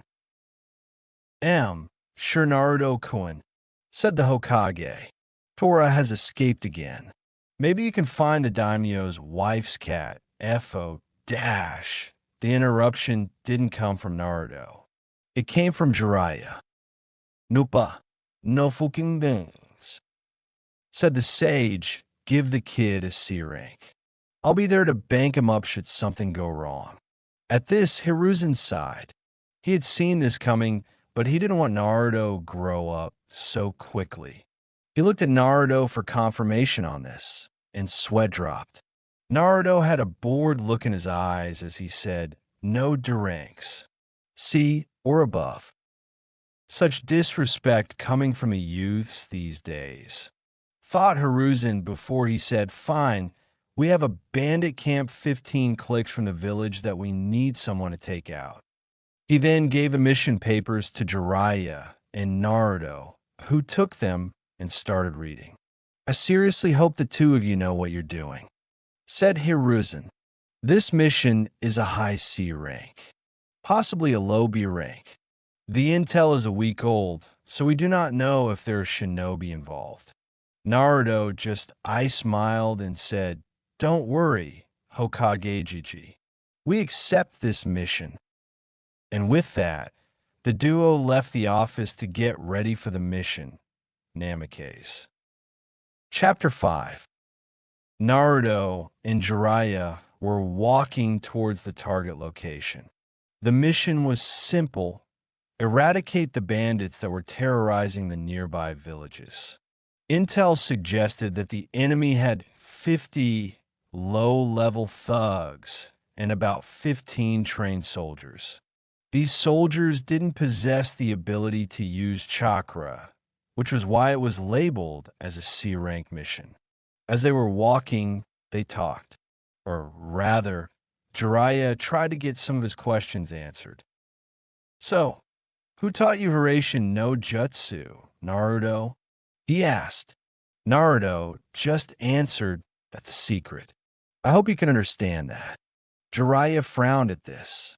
He wanted the answers.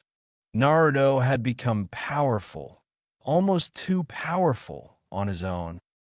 All right, I want you to do this mission alone, without Hiraishin no Jutsu.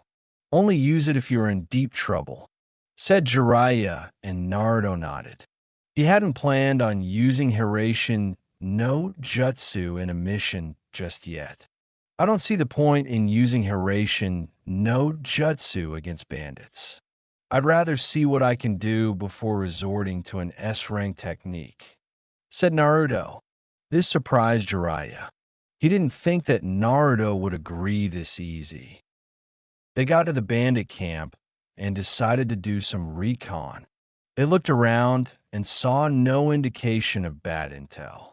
They then looked at each other, and Naruto gave Jiraiya one of his kunai that was marked with the Jutsu Shiki before he disappeared in a blur. He landed in the middle of the camp, unnoticed. His mission was simple: kill the enemy, rescue any civilian. Hey, look, there's a brat over here, said one of the bandits. Well, I guess I'd be spotted if I just appeared inside of the camp, thought Naruto as he got to work. He quickly threw a shuriken at the man. The shuriken hit the bandit on the forehead, and he fell backwards, dead. Naruto then proceeded to blur between the low-level thugs with a kunai in each hand, slitting their throats one by one. It was a gruesome sight. The bandits had never seen anyone move as quickly as he had. It's a shinobi. Ki. The bandit was interrupted as a kunai hit the back of his neck. This isn't even a battle. This is genocide, thought a sad Naruto. He knew that this was the shinobi life. He knew that this was what he had signed up for. He continued to blur between the thugs until he was the only combatant standing. His whole outfit was bloodied, but none was his. He looked around him with sadness in his eyes. He didn't like it one bit, but these men had murdered, raped, and plundered several villages. This was the life of a shinobi. This wasn't the first time he had killed. He had done it before. Flashback 3 years ago. Sarutobi compound. It was late in the evening. Naruto was alone in his room and was in his bed trying to sleep. The boy had a bad feeling, as if something was going to happen. He sat up and looked toward the window and saw 3 shadows. The shadows moved into his room. All he could see was a sadistic smile from the middle one. He then screamed with everything he had. "Man, someone must have heard that," said one of them. Suddenly the door opened, and the one to the right threw a kunai, hitting the individual in the chest that opened it. The person fell forward with blood seeping onto the carpet. "Hanako-nichan," called Naruto out in despair. He got out of bed and ran to her side and started shaking her body with tears flowing down his cheeks. Please, Hanako-nichan. Please wake up." There was no response. Naruto started shaking. His sadness and despair turned into anger. He then flipped Hanako's body, confusing the 3 unknown shinobi. They then felt it, his chakra. Their confidence turned into fear. The child turned his eyes towards them, revealing fiery red eyes with slits for pupils, filled with anger and hatred. "You will pay for what you did," the little child roared as he pulled the kunai out from Hanako's heart, and then charged at the man who had thrown the kunai at a blinding speed. The man hadn't even seen the child move. The kunai connected with his throat before he had even reacted. The other 2 looked at the boy with pure fear. This was not the job they were given. They were here to abduct the Uzumaki child, not fight a monster. Said boy pulled the kunai out and looked at the other 2 with wide red eyes, like he had gone insane. He moved in a blur as they both fell on the ground. He looked at them before falling unconscious as well. Mindscape. Naruto looked around in confusion. What happened? He wondered. Am I in my mindscape right now? He was in a sewer with a large cage door in front of him. There was a few inches of water on the floor. He looked into the dark cage, and his eyes widened as a large fox head appeared within field of view. "Ah, so my jailer has finally decided to visit me," said a deep voice coming from the fox. Naruto's eyes widened as he realized who or what this was. This was the Kyuubi no Kitsune, the 9-tailed fox. He wasn't frightened, though. No, he had seen the marking that was sitting on a piece of paper on the gate. "Hello, Kyuubi-san," said Naruto in a sad manner, with his head looking downwards. Am I inside my head right now?" he asked as he looked up at the oversized fox with tears in his eyes. "Yes, jailer," the Kyuubi said. "You are currently inside your mindscape." He was surprised at Naruto's behavior.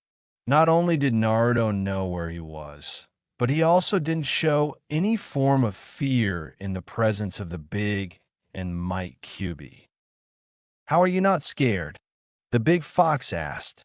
Naruto answered, "Well, I know that the paper on that gate is keeping you from getting out.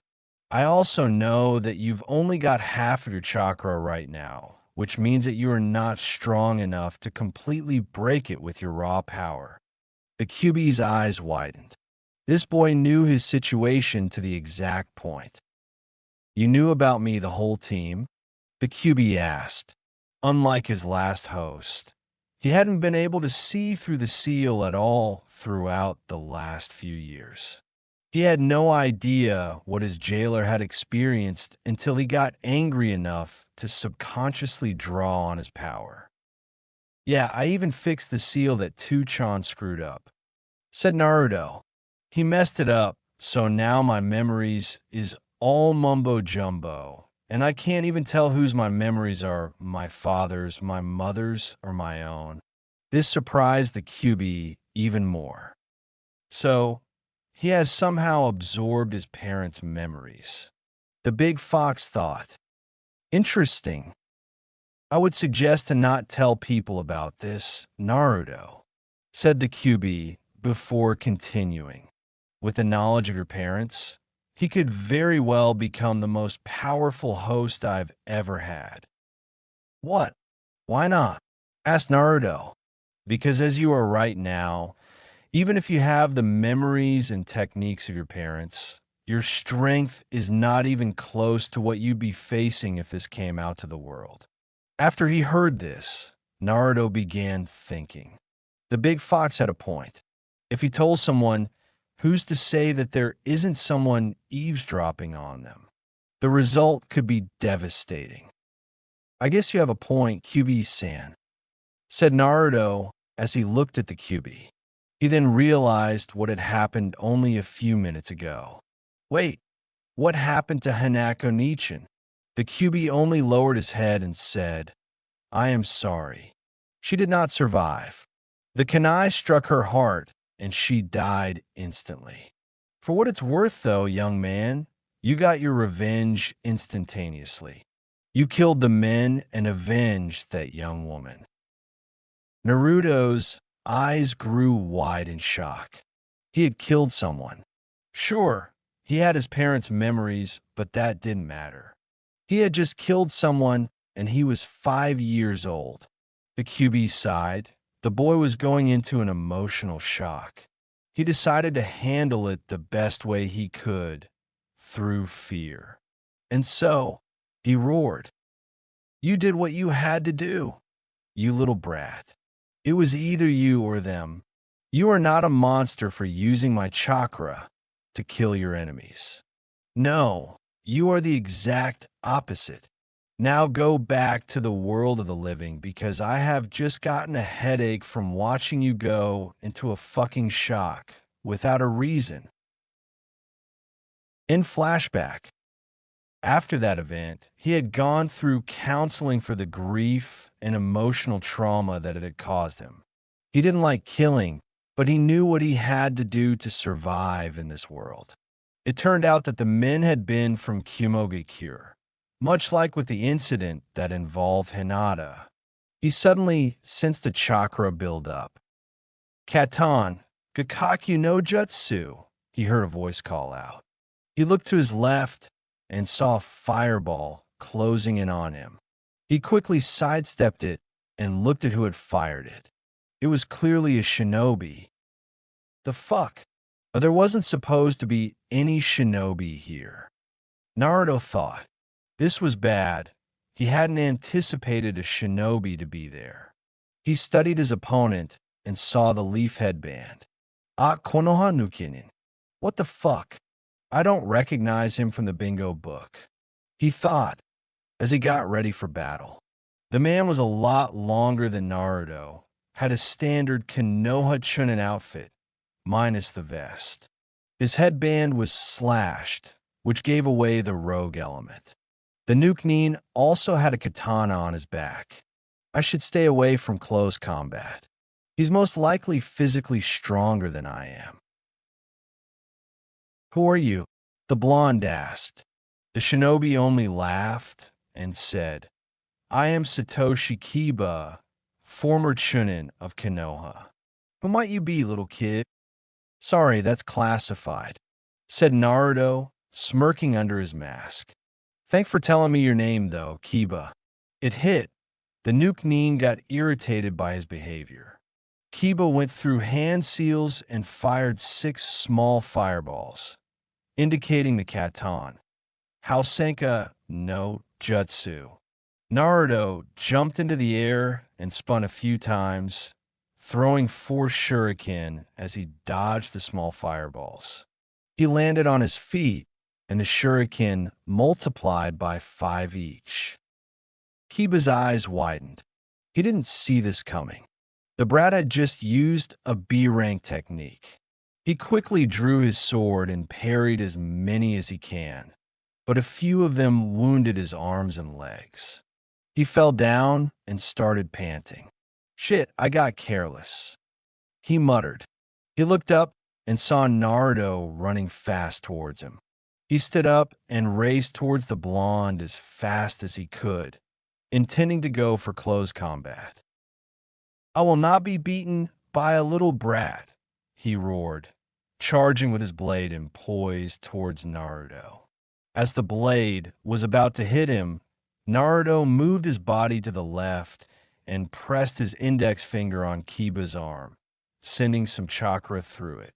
The Nuke-Nin dropped his sword and screamed in agony. He had just hit a pressure point in the arm. Naruto then lost balance and skidded on the ground before regaining it and broke off the speed with his legs as he slid on the ground, panting. "And I'm not going to die today, either, Kiba-sen," said the blonde as he stood up. Kiba looked at his right arm. He couldn't use it. "What the fuck did you do to my arm, brat?" he yelled. Naruto sighed. This man had abandoned his village and attacked him on mission. That was the final mark of betrayal. He knew that Kiba had to die. "Fuck, I underestimated this fucking brat." Kiba thought, how could I be so stupid? Konoha doesn't send children into combat without reasons. Naruto was closing in on him. He decided to get up and start running. Naruto sighed. Kiba wasn't a threat to him, and he knew that. He wasn't a part of the mission parameters. He decided to start opening the cages and let the prisoners out. As he was letting the last ones out, one of them approached him with a happy smile and tears in her eyes. "Thank you, Shinobi-san. Thank you," she said as she hugged him. His eyes widened. He didn't need their gratitude. He was just doing his job.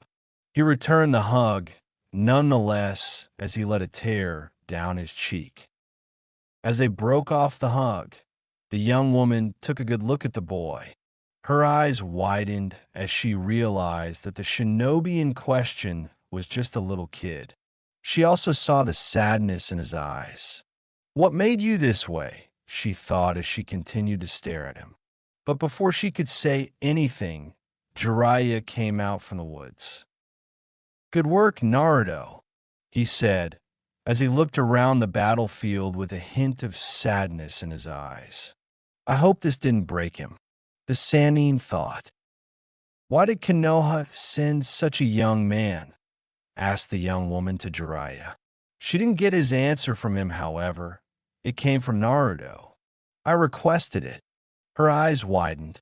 The boy had requested a mission like this. "Why?" she asked, sobbing.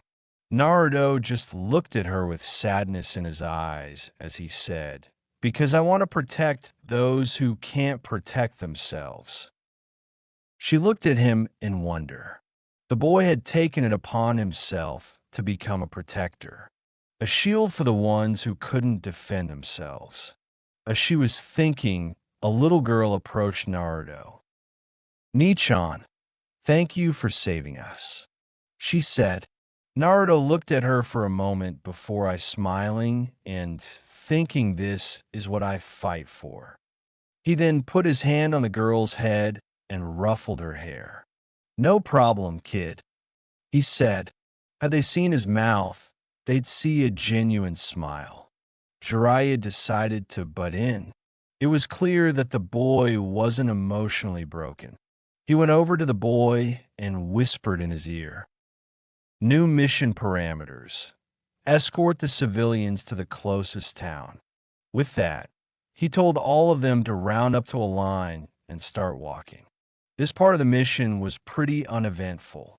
Naruto had created 5 Kage Bunshin to guard the back, each with a Jutsu Shiki Kanai on them that wouldn't dispel should they do. He decided to speak to Jiraiya. Jiraiya-sensei, you saw what happened on the battlefield, right? He asked. Jiraiya nodded before saying, yes. I also saw you take care of that Shunin. I'm surprised you didn't take him out, though. It seemed easy by the way you handled the bandits. Naruto sighed. He wasn't a threat to me. He may be in the future, but he isn't one now. And as for the bandits, it was almost too easy. The blonde said with sadness. I just hope I won't lose myself to the darkness like Itachi Senpai did. Jiraiya was surprised. He must have held Itachi in high regards for him to still call him his superior. This boy is showing wisdom way beyond his age. What is your dream, Naruto? Jiraiya asked, surprising the boy at the sudden question. He blushed as he answered, my dream is to become strong enough to take up my father's mantle as the Hokage and bring peace to this world. Jiraiya smiled. This boy had a powerful dream. He might just be the one. Fukusaku-sensei, Chapter 6. 3 days later, Konohagakure. Naruto was walking down the road towards the ramen stand, coming from the Hokage's office after the mission report. It had been a few days since he had eaten their delicious ramen.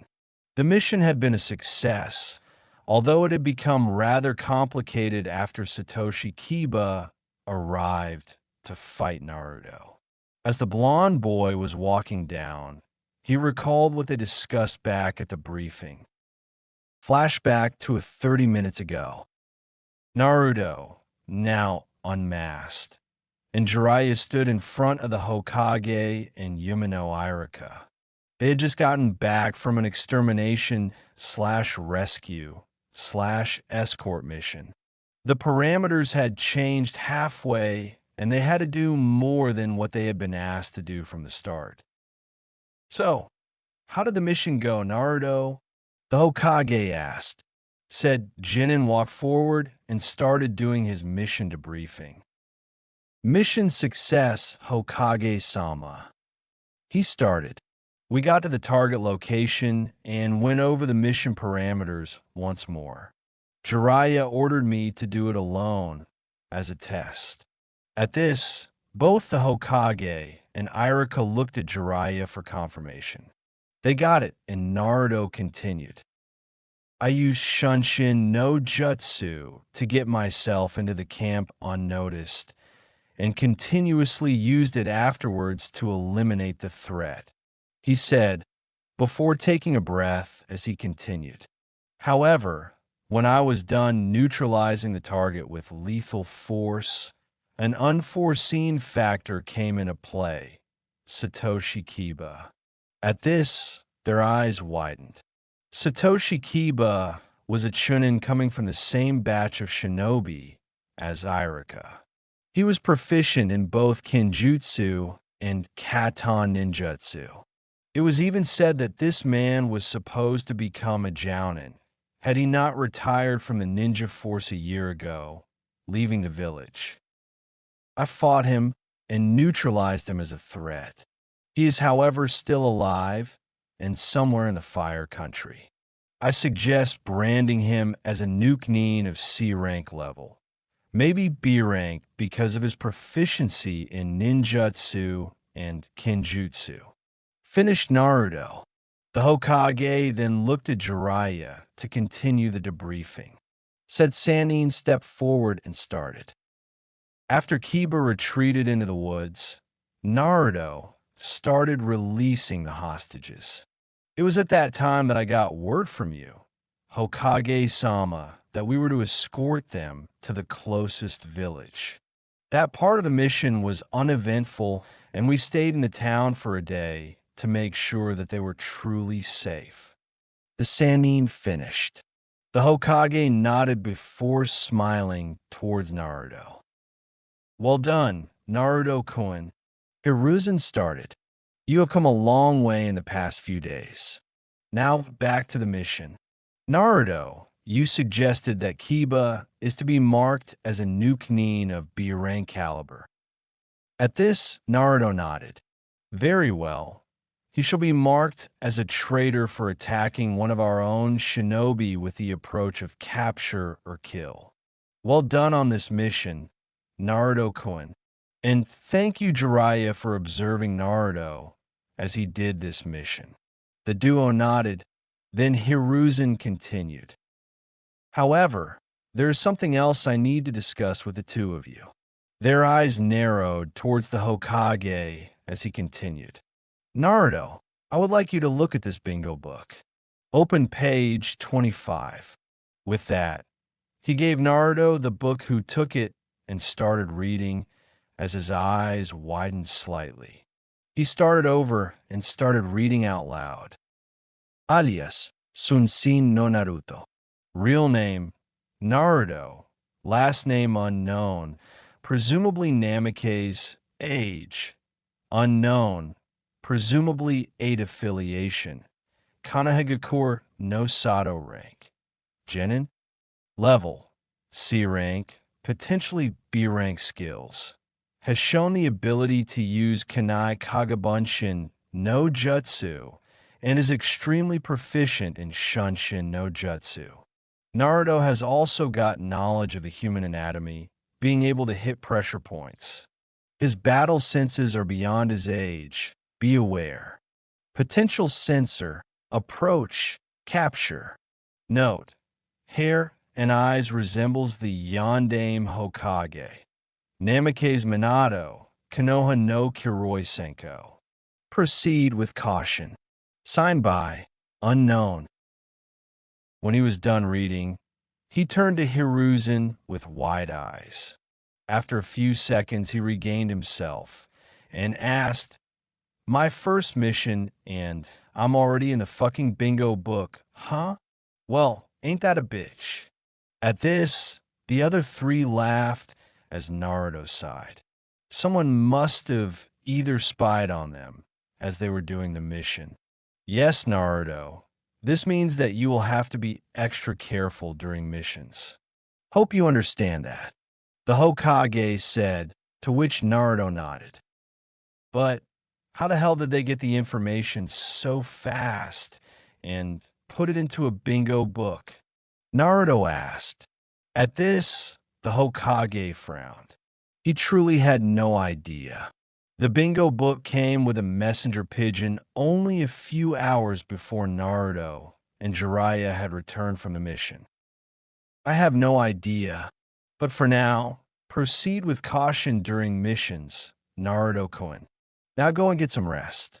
Your payment will be sent to your account. Congratulations on your first mission, Naruto-kun, especially for your first B rank. You're dismissed. Naruto's face split in half. His first mission had been a B rank mission. He resisted the urge to jump up in the air and cheer like a hyperactive brat. He resisted that urge a lot. Goddamn genes from my mother. Stupid hyperactive redhead. He thought. In flashback, as he came back to his senses, he had arrived at his destination. He walked in and saw two of his old classmates, Nara Shikamaru and Akamichi Chuji. He smiled. It had been a while since he had been able to talk to them. He sat down and waited for either Ayam or Tucci to come out from the back. Hey guys, how are ya? He asked. They both turned around and the pineapple-haired sighed, muttering troublesome, before answering, Hey Naruto-senpai, we're fine, what about you? I'm doing great. A little bit hungry because I got back from a mission, but otherwise I'm fine. What about you, Chuji? Gotten any better at Buben Baika no Jutsu? Naruto asked. He received a smile from Chuji before he said, Yeah, it's getting bigger every week, dude. What kind of mission did you do? Did you rescue a princess? Thought an evil warlord? Come on, give us the details, Naruto-senpai. Haha, enthusiastic as usual, Chuji-kun. And no, I didn't rescue a princess or fight an evil warlord. I merely fought a bunch of samurai and then escorted some civilian captives to safety," Naruto said before continuing, "but I wouldn't keep your hopes up about getting these kind of missions on the first day. The only reason I got to do it so quickly was because my sensei vouched for me." At that, Chuji sighed. "Damn, what kind of missions are we going to do when we graduate then?" he asked. Naruto frowned as he said, "You will be doing deranked missions until your teamwork is of adequate level. Those missions are more like chores in my opinion. I've seen Jinin run around looking for a damn cat and paint fences. Luckily, I won't have to deal with those for a while." They talked for a minute before Ayam came out. She saw Naruto and smiled. "Hey Naruto-kun, how are you?" she asked. He turned to her with a heartbreaking smile and said, "Hey, I am Nichin. I'm fine, thank you. I'm really hungry though, so could I have a bowl of miso ramen?" I am nodded and started on the food. Tucci then came out and said, "Hey brat, how are ya?" in a joking manner. Naruto laughed and answered with, "Hey old man, I'm doing well. How are you?" Tucci laughed and said, "I'm doing perfectly fine. Heard you got back from a mission though. I take it by your mood, it was a success." Naruto smiled as he scratched his back in embarrassment before saying, "Yeah, it was a success. Got a B rank mission in the bag." At this, both Chuji and Shikamaru spat out their ramen and yelled, "You went out on a B rank mission?" Naruto laughed as he said, "Yeah, it was supposed to be a C rank, but it turned out to be a B rank because a former Chunin from this village came and attacked me. I managed to fend him off before Jiraiya Sensei came out of hiding, though." "Wait a minute. You have the Jiraiya of the Sannin as your sensei?" Chuji asked in pure jealousy. "What the hell, man? That's freaking awesome. That dude is a legend." Naruto just laughed. They didn't need to know that Naruto actually took Satoshi Kiba on alone. They didn't need to know that he had done the first part solo. And they absolutely didn't need to know was that he was, in fact, stronger than most Shunin, if not Jounin in this village. No, I didn't need to know that. Yeah, what can I say? I'm just that awesome," he answered, letting his inner child have some fun. In the meantime, Shikamaru had been listening to the conversation and just muttered "troublesome blonde" before continuing with his lunch. They talked for about 30 minutes while they were eating. After they were done, they told Naruto that they needed to go back to the academy as their lunch break was almost over. Naruto asked them if he could join them, and they nodded and said that it was entirely up to the teacher of the class, Yumino Irika. Oh, Irika Senpai became a teacher? Must have used his lunch break to be at the mission report, Naruto said, thinking for a moment. Come to think of it, he did have his food at the table when I were debriefing them about the mission. They went to the academy, and Naruto was greeted by everyone they walked by. As they got into their classroom, he sat down on one of the chairs that was standing by the door. Irika saw him and smiled. "Hey, Naruto Kohai, what are you doing here?" Naruto smiled back and said, "Hey, Irika Senpai, I just got incredibly bored, so I decided to come here and hang with my former classmates. Maybe I can assist you in some things, don't you think?" Irika kept his smile. Naruto wanted to help him with his class. He nodded and said, "Yeah, sure, why don't you come over here and take over as the teacher for this class? It's history." Naruto smiled. He knew history all right. It was probably one of his favorite subjects. "Yes, sure," he said. He smirked and decided to show off a little bit. He used Kawarimi no Jutsu to literally switch place with Irika. Said individual was surprised at the sudden switch in place, but laughed it off, saying, "Naruto, you're such a show-off." Naruto just split his face into a shit-eating grin and laughed. He then looked at Irika's notes and saw that today's subject was the four Hokage. He suddenly felt a sense of nostalgia. He knew why. His father's memories. He then walked towards a blackboard and took a crayon and started writing down the four names of the Hokages and their respective titles. Okay, let's go. Raise your hands if you know the answers to these questions. All right. He said, getting nods from the class. He then continued. All right. So, what can you guys tell me about the Shodai Hokage? Senju Hashirama.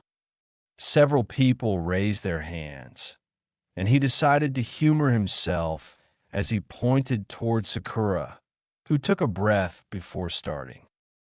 Senju Hashirama was one of the founders of this village.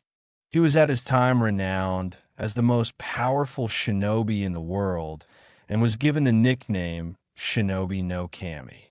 That title was later given to his student, the Sandaime Hokage. He had a wife by the name Uzumaki Mito, who was a seal master. Shodai-sama had a rare bloodline that gave him the ability to use Mokutan techniques. As she finished, Naruto nodded and said, "All right, very good, Sakura-san. Now, Sasuke-san, what can you tell me about the other founder of this village?" Sasuke nodded, releasing Inicha before saying, "The other founder of this village was called Uchiha Madara. He was known as the only person who could go toe-to-toe with Shodai-sama. Not much is known about him, as they fought at the Valley of the End." Naruto smiled. Sasuke had been doing the homework on his clan. Naruto then pointed towards the second Hokage's name and said, "All right, who here can tell me something about this man?" Several people held their hands up. Naruto decided that Ino was to be the one who answers the question. She stood up and started. The Nidaime Hokage's name was Senju Tobirama. He was the brother of the Shodai Hokage and was renowned as the best Sutenjutsu user to have ever lived. Not much is known about him. However, as he died during the First Shinobi War after giving the mantle to the Sandaime Hokage, Naruto nodded at Ino in approval. It was a sufficient amount of information. She blushed as she sat down on the bench. "All right, now who could tell me something about the old man?" he asked jokingly, earning a few chuckles from the class.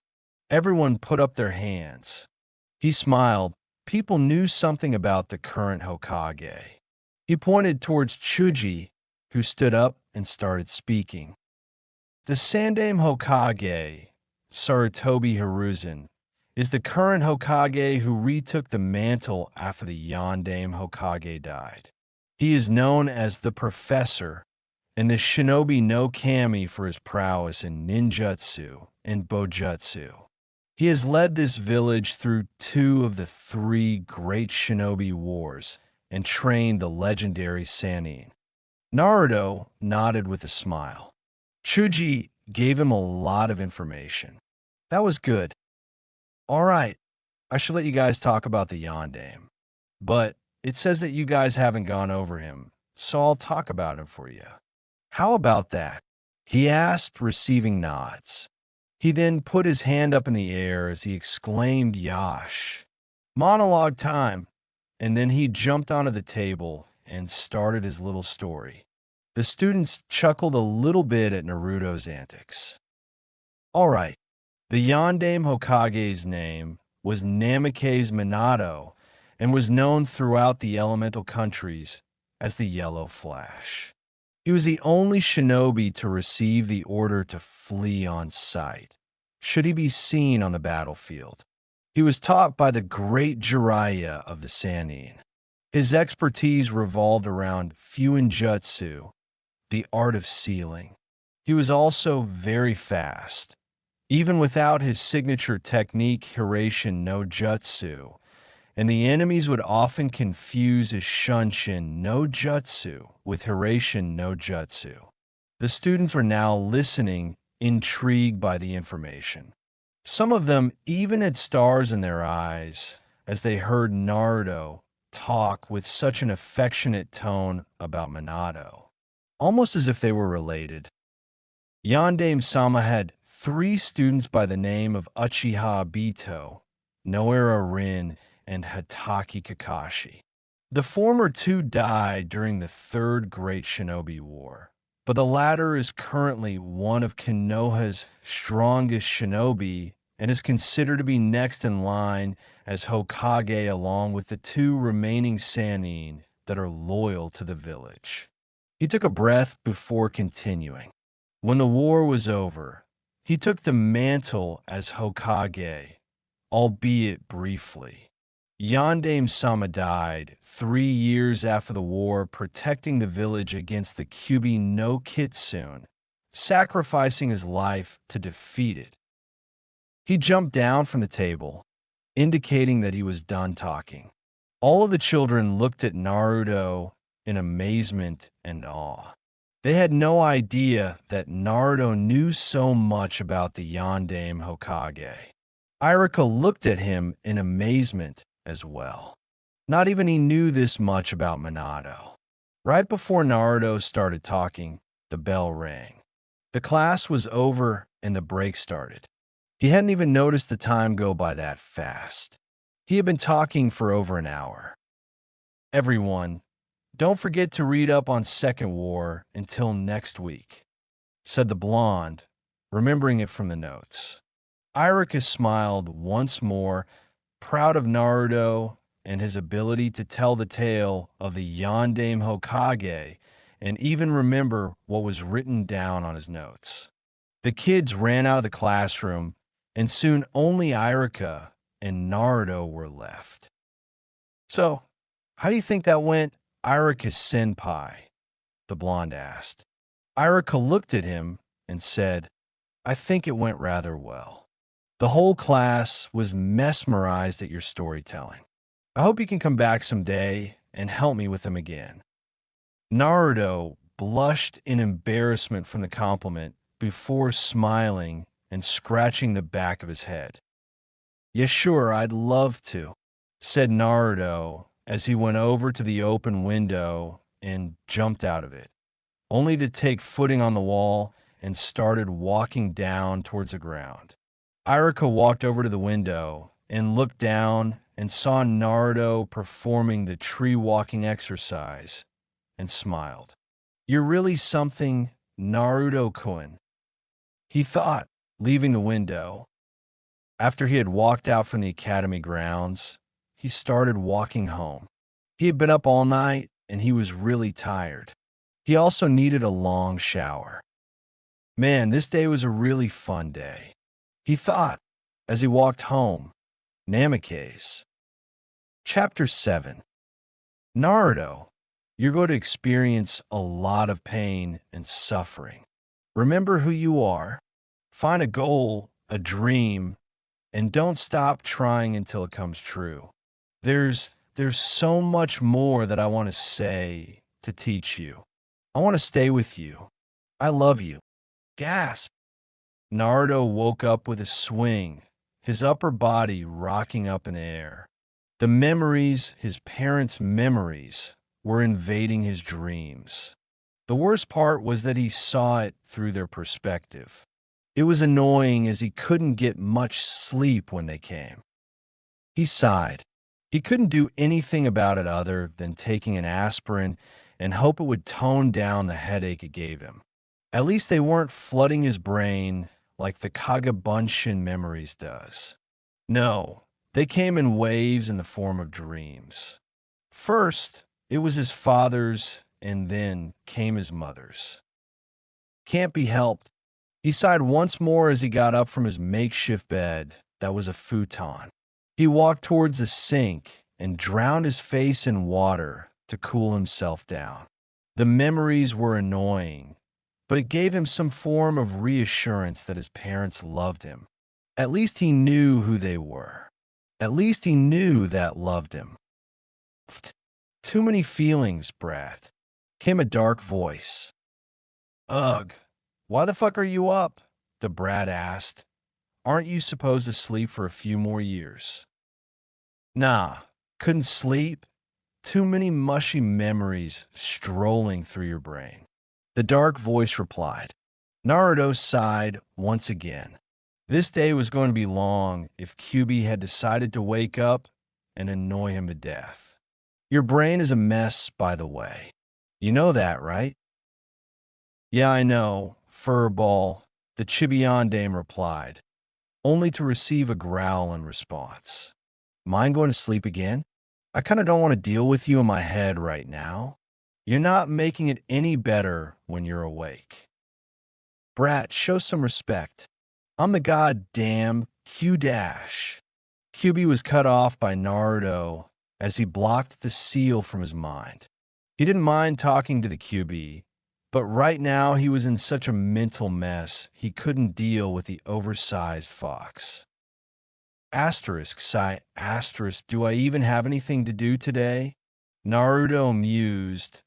Even if I wasn't on leave, I wouldn't be able to do a mission anyway. Jiraiya left me behind here in Konoha to chase his old teammate. Man, if that happened to me, I'd just straight up kill the traitor. With a final sigh, he took a cylinder containing the aspirins from the shelf before pouring a water into a glass and putting one of the water-dissolving pills in it. He looked at the pill that was dissolving, seemingly lost in thought.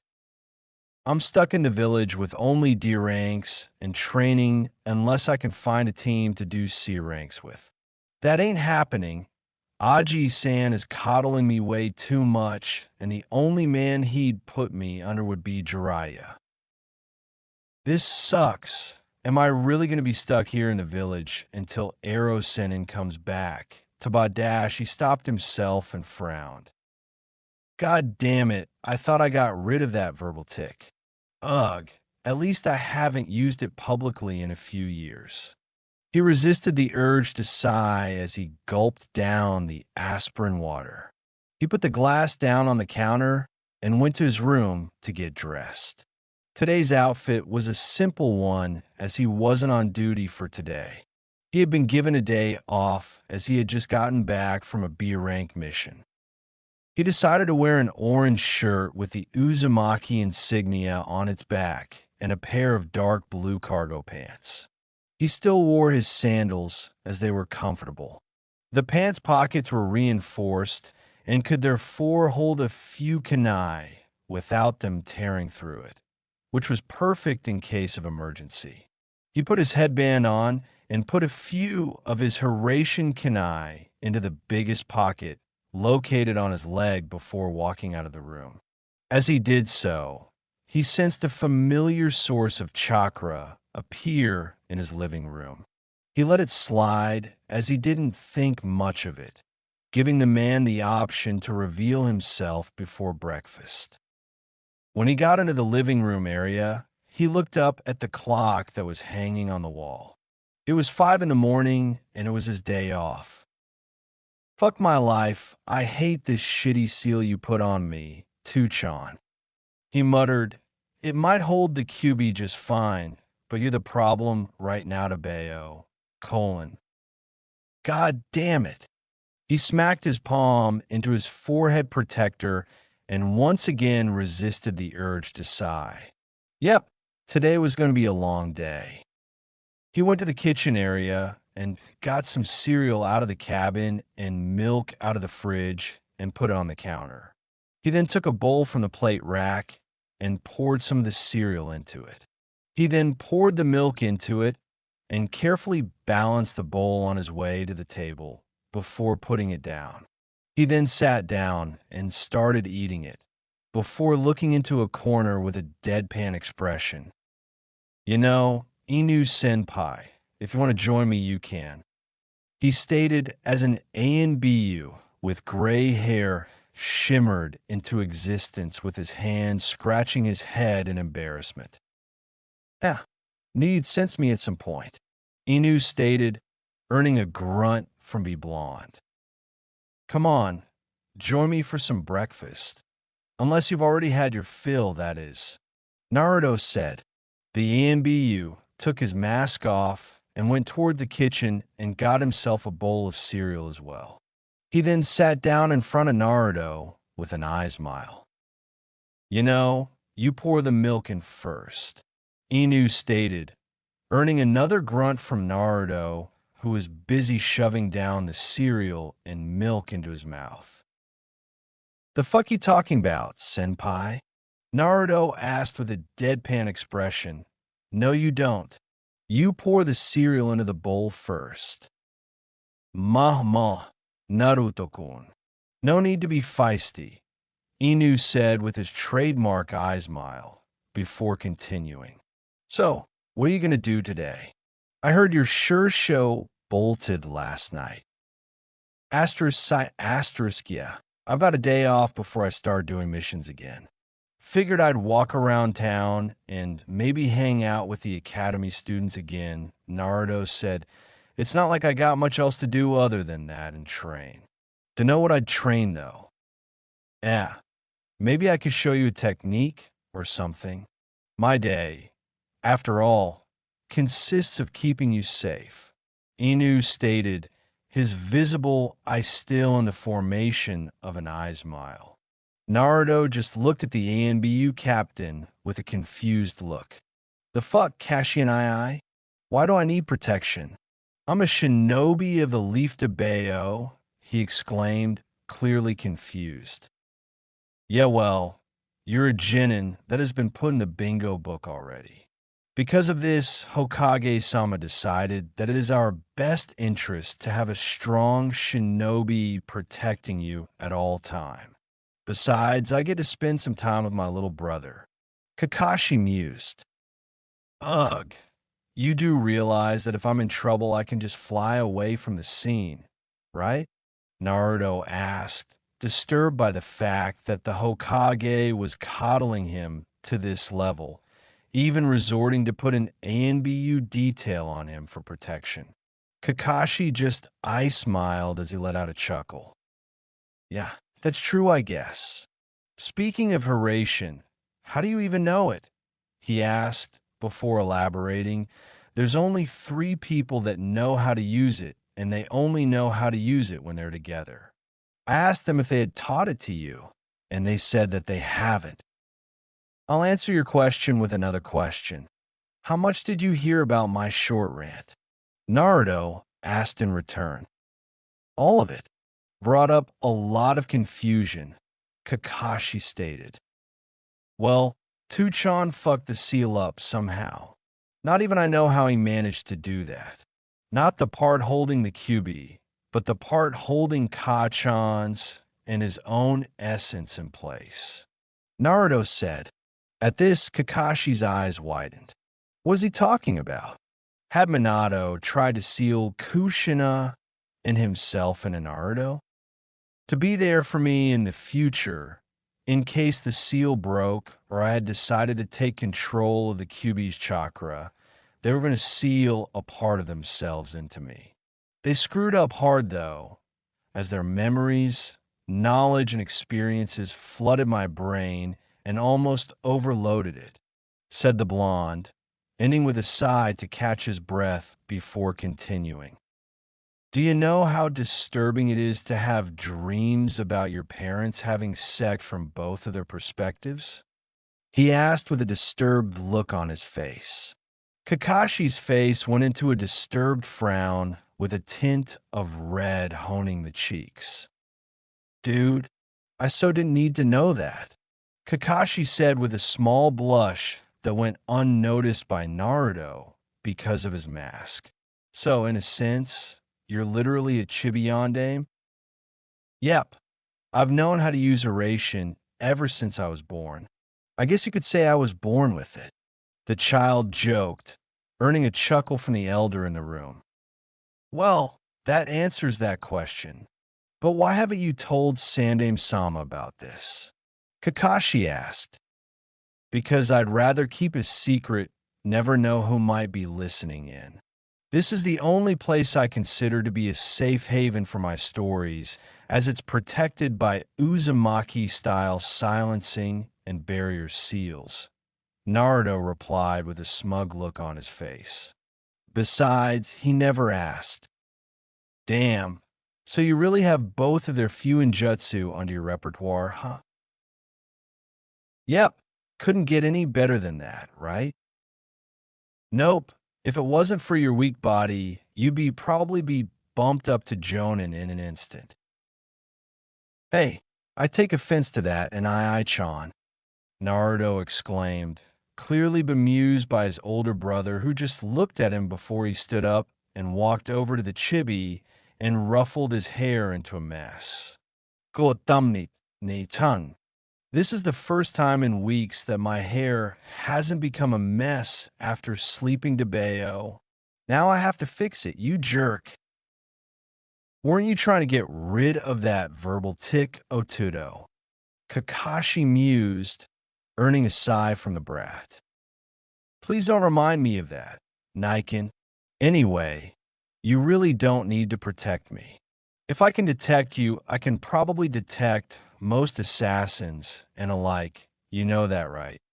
The Jinchuriki asked. Orders are orders. Besides, took you a while to sense me.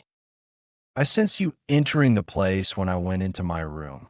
Just thought I'd give you a chance to reveal yourself. This hurt Kakashi's pride somewhat. If Naruto could detect him, then he really needed to step up his game. Oh, was the reply the brat got. Don't worry. There aren't many people who can get the jump on me, Niken. Anyway, I'm gonna go and take a walk. You're welcome to join me if you want to. Nah, I'll go and report to the Hokage. He's probably gonna throw a fit at me for not concealing myself well enough for a genin to find me. Uffed. Not even the shinobi no Yami can get the jump on me. Much less you, Niken. Naruto said with his trademarked, shit-eating grin plastered on his face.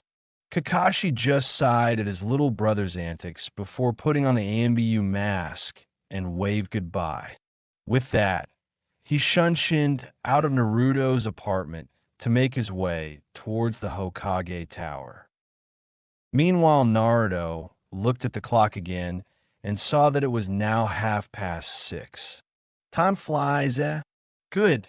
The store should have opened by now. Gotta get some groceries. Mind giving me some food as well, brat? The dark voice of Kyubi sparked up, earning a tick mark on Naruto's forehead. God fucking damn it. I thought I blocked your voice out already. Naruto exclaimed in his mind, earning a howling laughter from the oversized fox. As if, brat, I just got bored of you. The fox laughed, which clearly disturbed the blonde as his face turned into a frown. Ugh, can't deal with this right now.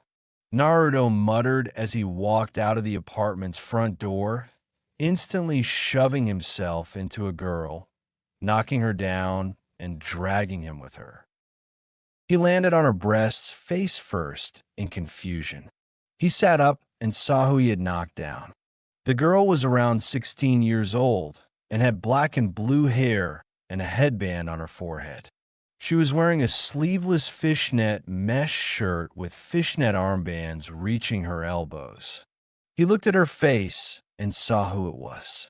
It was Mitarashi Anko, the apprentice of the traitorous Sannin Orochimaru. He saw that she was blushing a deep red. Ah, sorry, Anko-senpai. Didn't see you there, the boy said as he bowed his head. She looked at him in disbelief as her blush faded, now confused as to what just happened. Most people looked at her with pure hate, but here she was looking at a young genin who clearly knew who she was, apologizing to her. Ma, It's all right, brat. If you wanted to touch them, all you need to do is ask. She mused perversely at him as his head flew up in the air with the same deep red color as the one she donned just a few seconds ago. His arms quickly flew up into a crossguard. No, no, I'd never do something like that to Bayo. I have way too much respect for women to even ask such a question. He exclaimed, clearly embarrassed at what just happened. Thought she'd have much more self-respect, though. Can't be helped, I guess. She gets the same treatment her sure show is given in this village. I wonder would I've been treated the same way had Aji-san not kept my status as a Jinchuriki under wraps. He mused, still a bit embarrassed. Most likely, you humans fear everything that you can't understand or control. Came the voice of the oversized furball. Meanwhile, Anko thought something completely different. Is he serious? I don't sense a single bit of malice from him. Does he really not think bad of me, or is he trying to trick me?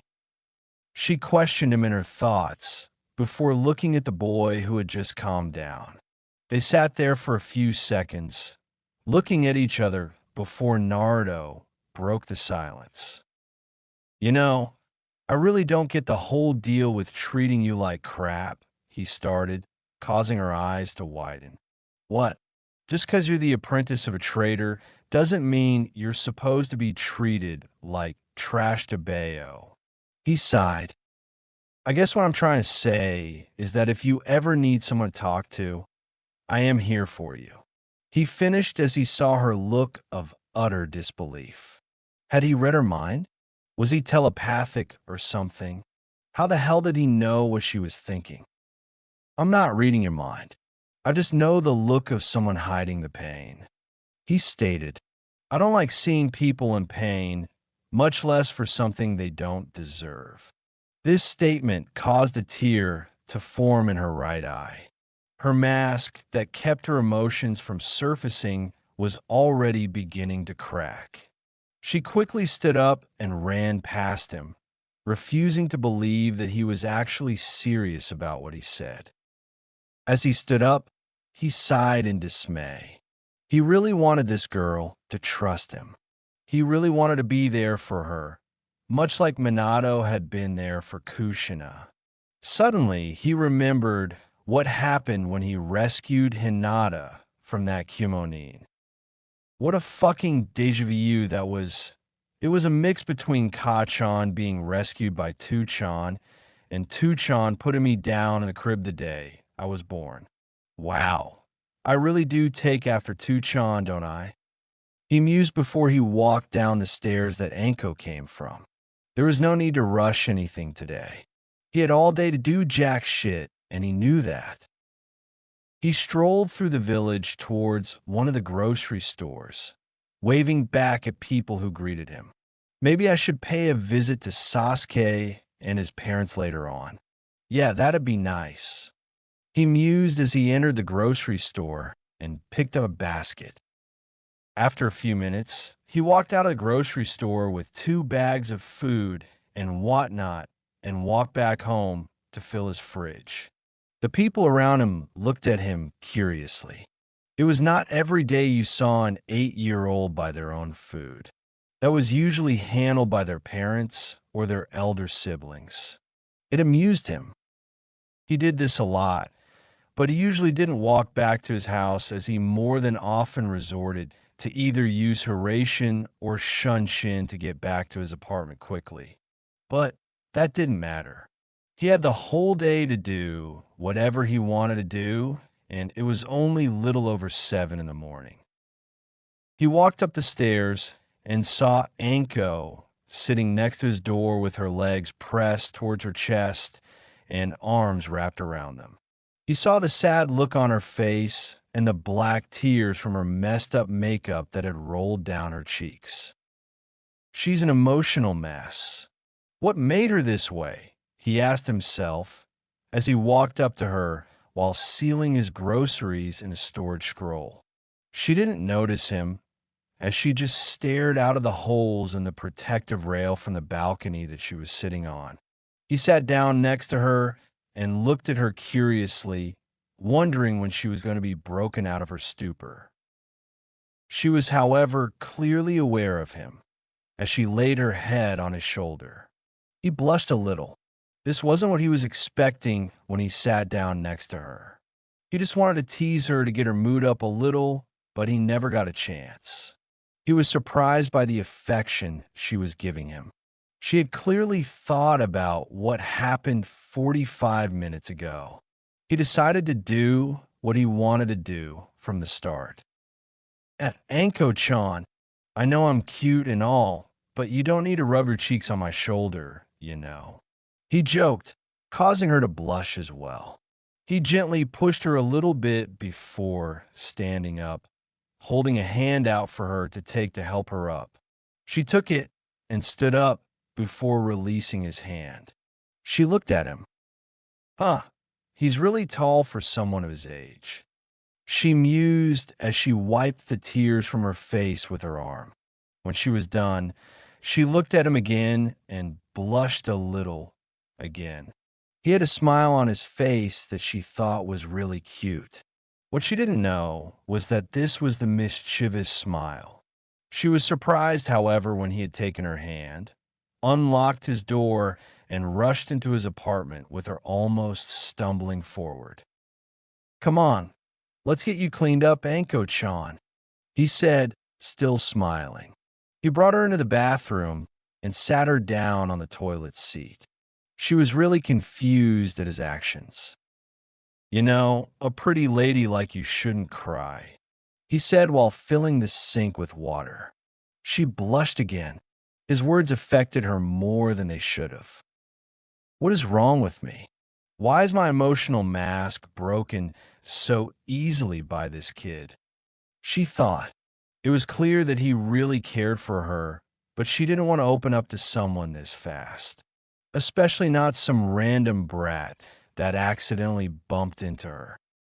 He took a towel from the hook on the wall and put it in the water-filled sink. The water didn't overflow the sink, however, and the towel only got somewhat wet. He then turned towards Anko, who looked at his face. She could see his ocean blue, yet warm eyes bore into her own, and her blush only intensified. His eyes, they're beautiful, she thought. He had similar thoughts, but contained the blush. He shook his head as he took the wet towel and started to clean up the mascara that had run down her cheeks. Why is he doing this for me? She thought, at a loss for words. She really didn't know what to think of this boy. In just a few minutes, he had broken her emotional barrier, and here he was cleaning up the mess on her face. She wanted to believe she really did.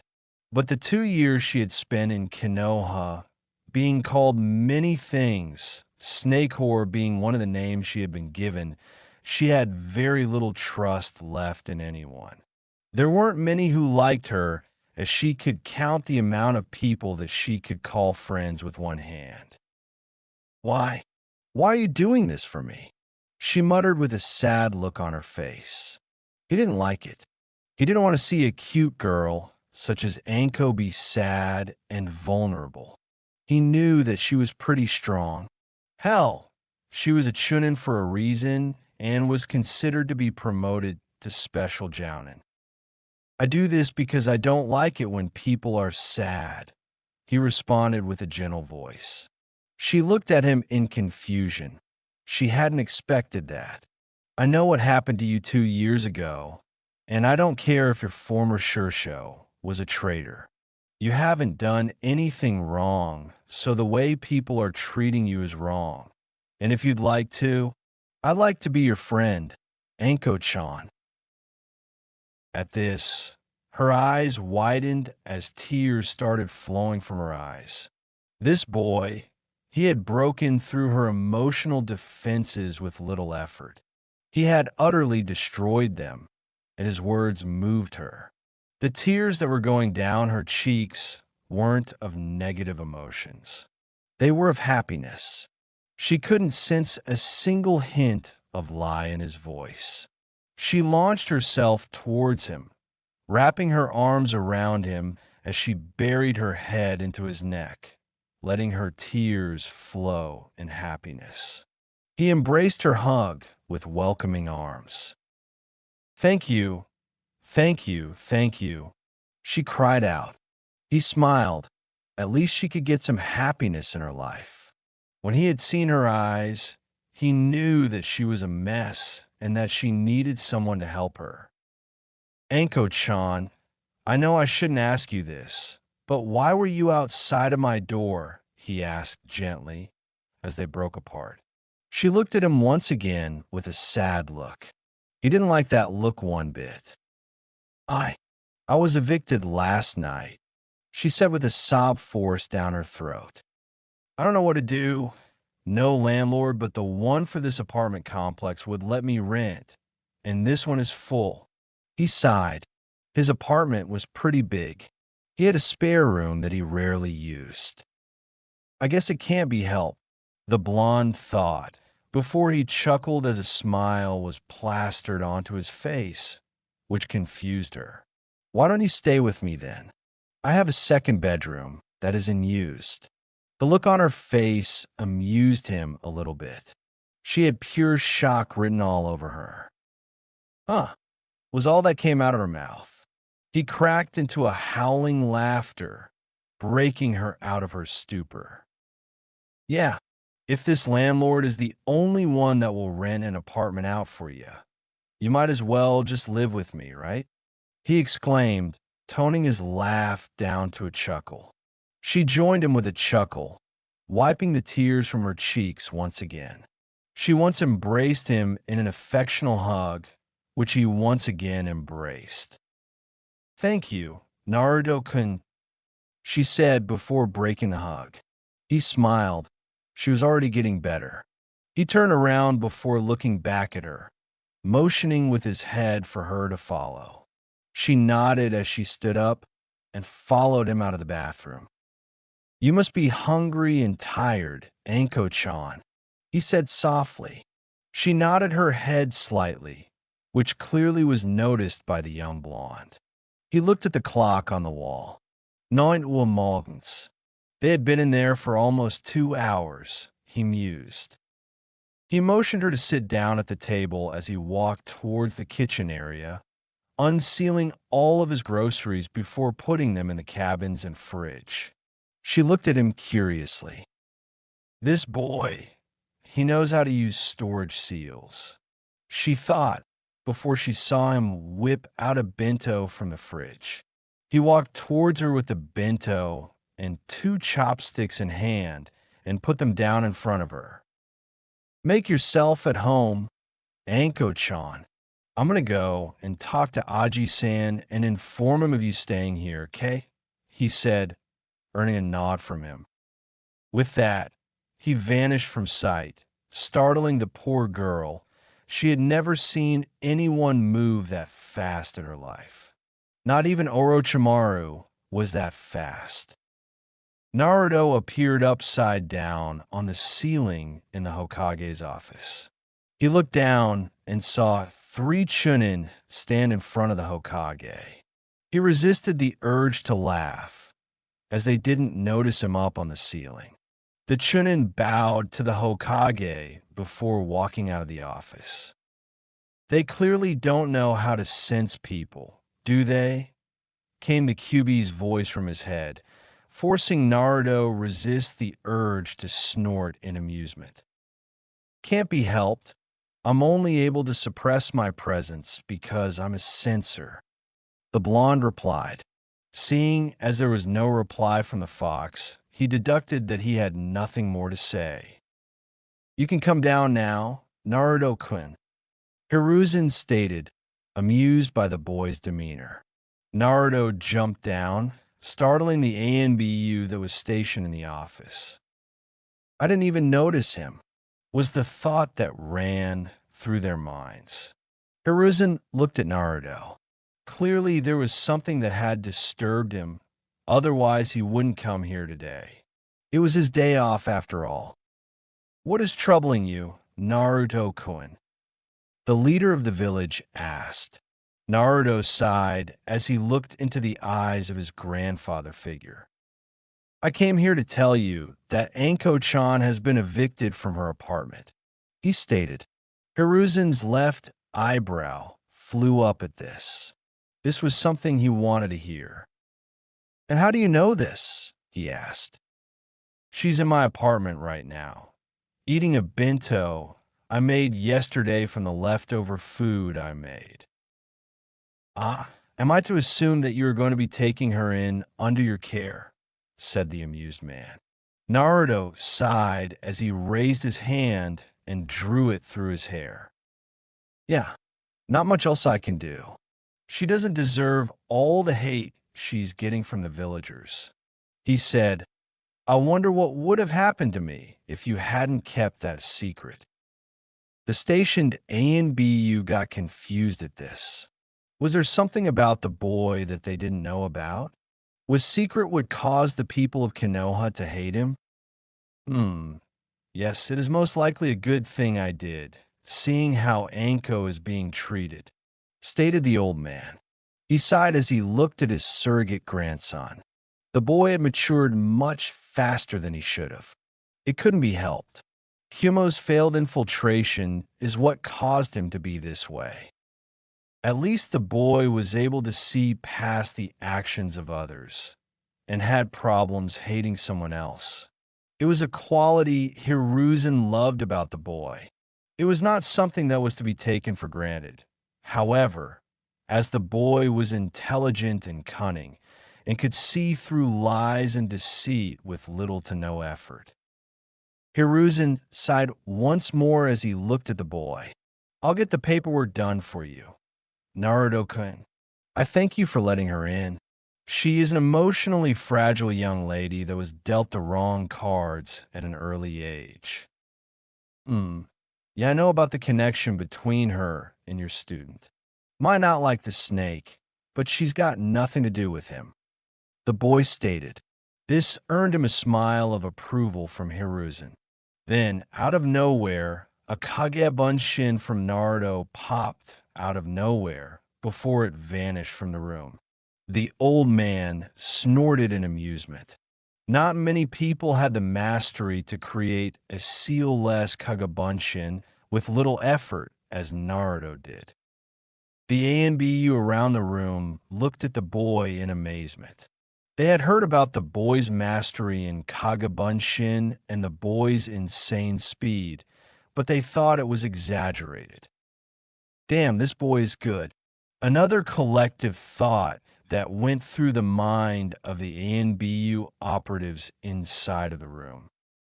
Naruto, amused at the fact that he could sense the amazement from the Genjutsu concealed, ANBU looked at the Hokage before saying, so, while I was away, has anything happened to the remaining Uchiha? At this, Hiruzen sighed. No, they're shaken that their family member would do something like this. I just wished it never had happened. The old man stated while looking into the boy's eyes. It confirmed things for the both of them. For Naruto, it meant that Itachi had spoken the truth, and to Hiruzen, it meant that Naruto knew about the truth behind the Uchiha massacre. I'd refrain from visiting them for a few days, Naruto-kun. I don't believe any one of them wants to talk to anyone at this point, he stated, earning a nod from Naruto. Well, there goes my plan for today, he thought. Well, I better go now. I'll see you later, Aji-san. Naruto stated before vanishing like his clone did a few minutes prior. Naruto's clone appeared in his apartment and looked at the young woman that was sitting at the table, eating the bento in a rapid manner. He walked towards her with an amused look on his face.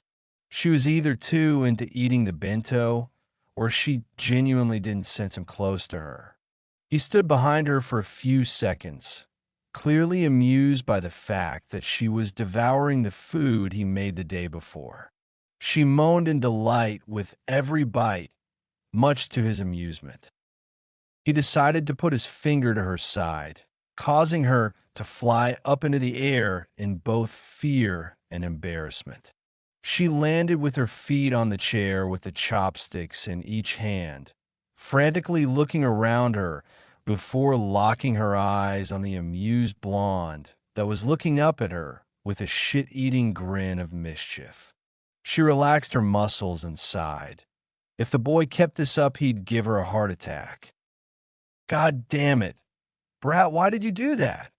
She cried out, earning a laughter from the clone. The clone lost control of his laughter and fell down on the ground, rolling around laughing while holding his sides. Ah, that was fun. Ha ha, he exclaimed in between his laughter. Anko shook her head, clearly not amused at the boy's antics. So, weren't you going to the Hokage's office? She asked, jumping down from the chair. Yeah, boss is still there. I'm just a Kagabunshin, the clone stated. Anko's eyes widened into the size of saucers. The fuck? A Kagabunshin? She thought. Naruto, just how many secrets do you have?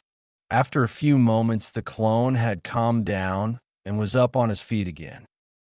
Well, I can see that you're done with the bento. Let me clean that up for you, said the blonde before taking the chopsticks from her hands and the bento from the table. He then walked toward the kitchen and put the dishes down in the sink before turning on the water to clean them off just a little bit. Anko had in the meantime walked to the couch and laid down, promptly falling asleep after a long, cold night. The clone looked at her with amazement. Someone so troubled was able to look so peaceful. He walked towards one of his drawers and pulled out a blanket. He then walked to the teenage girl and put the blanket over her. So peaceful, he mused, before silently vanishing to a random location so that he could dispel without waking her up. Meanwhile, Naruto had appeared on top of the monument that harbored Third's face. He looked down onto the village. It was peaceful and the view was amazing. The birds flying over the village, the sun shining on the roofs, and the children running towards the academy. He sighed happily. This was relaxing. He needed more of these days where shit didn't hit the fan. Suddenly, his eyes flew up onto the sky, his body tensing up for a second as the memories of his clone invaded his mind. He relaxed and smiled. Anko was fast asleep and had apparently enjoyed her early meal. Good, it looked like she needed it. He thought as he looked down at the children running through the main street of Konoha. They were happily playing around. He thought about joining them, but resorted to not doing so. He had outgrown his friends at the academy and the other children in the village. I wonder what they're up to anyway.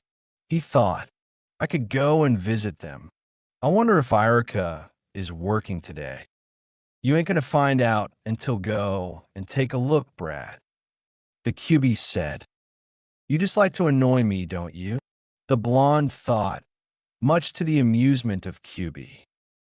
Can't escape the seal, so I might as well try and annoy you to death. The QB said, earning a displeasing groan from his warden. Yeah, well, you're welcome to try, he muttered, before his eyes widened slightly as he sensed a familiar presence a few meters behind him. He stood up and turned towards the presence as he looked at the newcomer in the eyes. What are you doing here, Itachi? Namikaze. Chapter 8. Itachi was running fast. The ANBU that had been looking at the fight between Naruto and himself had started chasing him. He couldn't get caught, and he knew that. He couldn't get caught, as it would jeopardize the mission he had taken on. He had to get away. This is bad. I might have given myself an even bigger reason for Konoha to chase me down now. Itachi thought in dismay. Oh well, I'm almost at Kisame's position.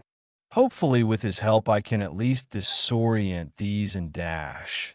His thoughts were interrupted as a strong gust of wind crashed into his side. Shit, the young Nuke thought as he flew through the air, crashing into the ground before doing a flip and landing on his feet. What the hell was that? How did I not sense the futon ninjutsu? He looked up and saw a young, bearded man in a standard Chunin outfit and a red sash over the belt. His eyes widened slightly at the sight. What the hell is Sarutobi Isuma doing here? Isn't he supposed to guarding the daimyo? Surrender or be terminated, Uchiha Itachi. The bearded man called out, eyes narrowed at the young Uchiha-san. Itachi resisted the urge to sigh as he quickly put a Jinjutsu onto Isuma before breaking eye contact, looking around the small clearing that he had landed in. For A and BU. Great. Itachi thought in dismay. If I don't run, I won't make it out of this alive. With that, his hands flew through a few hand seals before he took a deep breath. Katon, Gokakyu no Jutsu. He thought before exhaling a large fireball, aimed towards the young ANBU, quickly jumped out in order to defend the unassuming member of the 12 Guardians. Using this confusion, Itachi quickly disappeared, leaving a Kagabunshin behind as a second distraction. The morning had been great for the young medical nin Kido. The only ones who had the need to be treated for anything were mostly civilians who had the usual flu or a cold. He was walking towards the reception of the hospital, ready to start his second round for the day. That is, until a yellow flash suddenly illuminated the room, and out of it came a young, wounded genin who fell flat onto the hospital floor. The boy was battered and bruised. His visible skin was scorched, and his clothes were either torn apart or burned. He had just gotten into the waiting room to witness this. The boy groaned as he turned his body to put his back towards the floor, with a burned hand nursing the side of his stomach. Ouch, that hurt! Came a hurting groan from the young boy. Eyes wide, Kido rushed towards the boy and kneeled before him. Are you all right, Naruto-san? He frantically called out, only to receive another pained groan from the boy. I need some help over here. The medic nin yelled out as he ripped the boy's tattered shirt apart and went through the hand seals for Shozen Jutsu as his hands was enveloped in green chakra. He put the hands on the boy's stomach and started analyzing the boy's body for both internal and external damage. He sighed in relief as he felt the boy's internal damage heal itself rapidly. Man, I really like that shirt. The boy managed to quip out in between his deep breaths of pain. Kido barely held in a chuckle at the boy's nonchalant behavior. Hold on, Naruto-san. Your body is covered in second-degree burns, and your internal organs have taken a beating. The medical nin said to the boy. The boy tried to laugh, only to wince in pain, but smiled nonetheless. Yeah, well, stand too close to an exploding clone, and this is what happens. I should know, I just did it, he said with a non-serious tone, trying to calm the medical nin down a little bit. His efforts weren't in vain, as Kido chuckled a little before switching the Shozen Jutsu to healing mode to speed up the rejuvenating process of the boy's internal organs. This boy, even in extreme pain, he still manages to make jokes. The medical nin mused.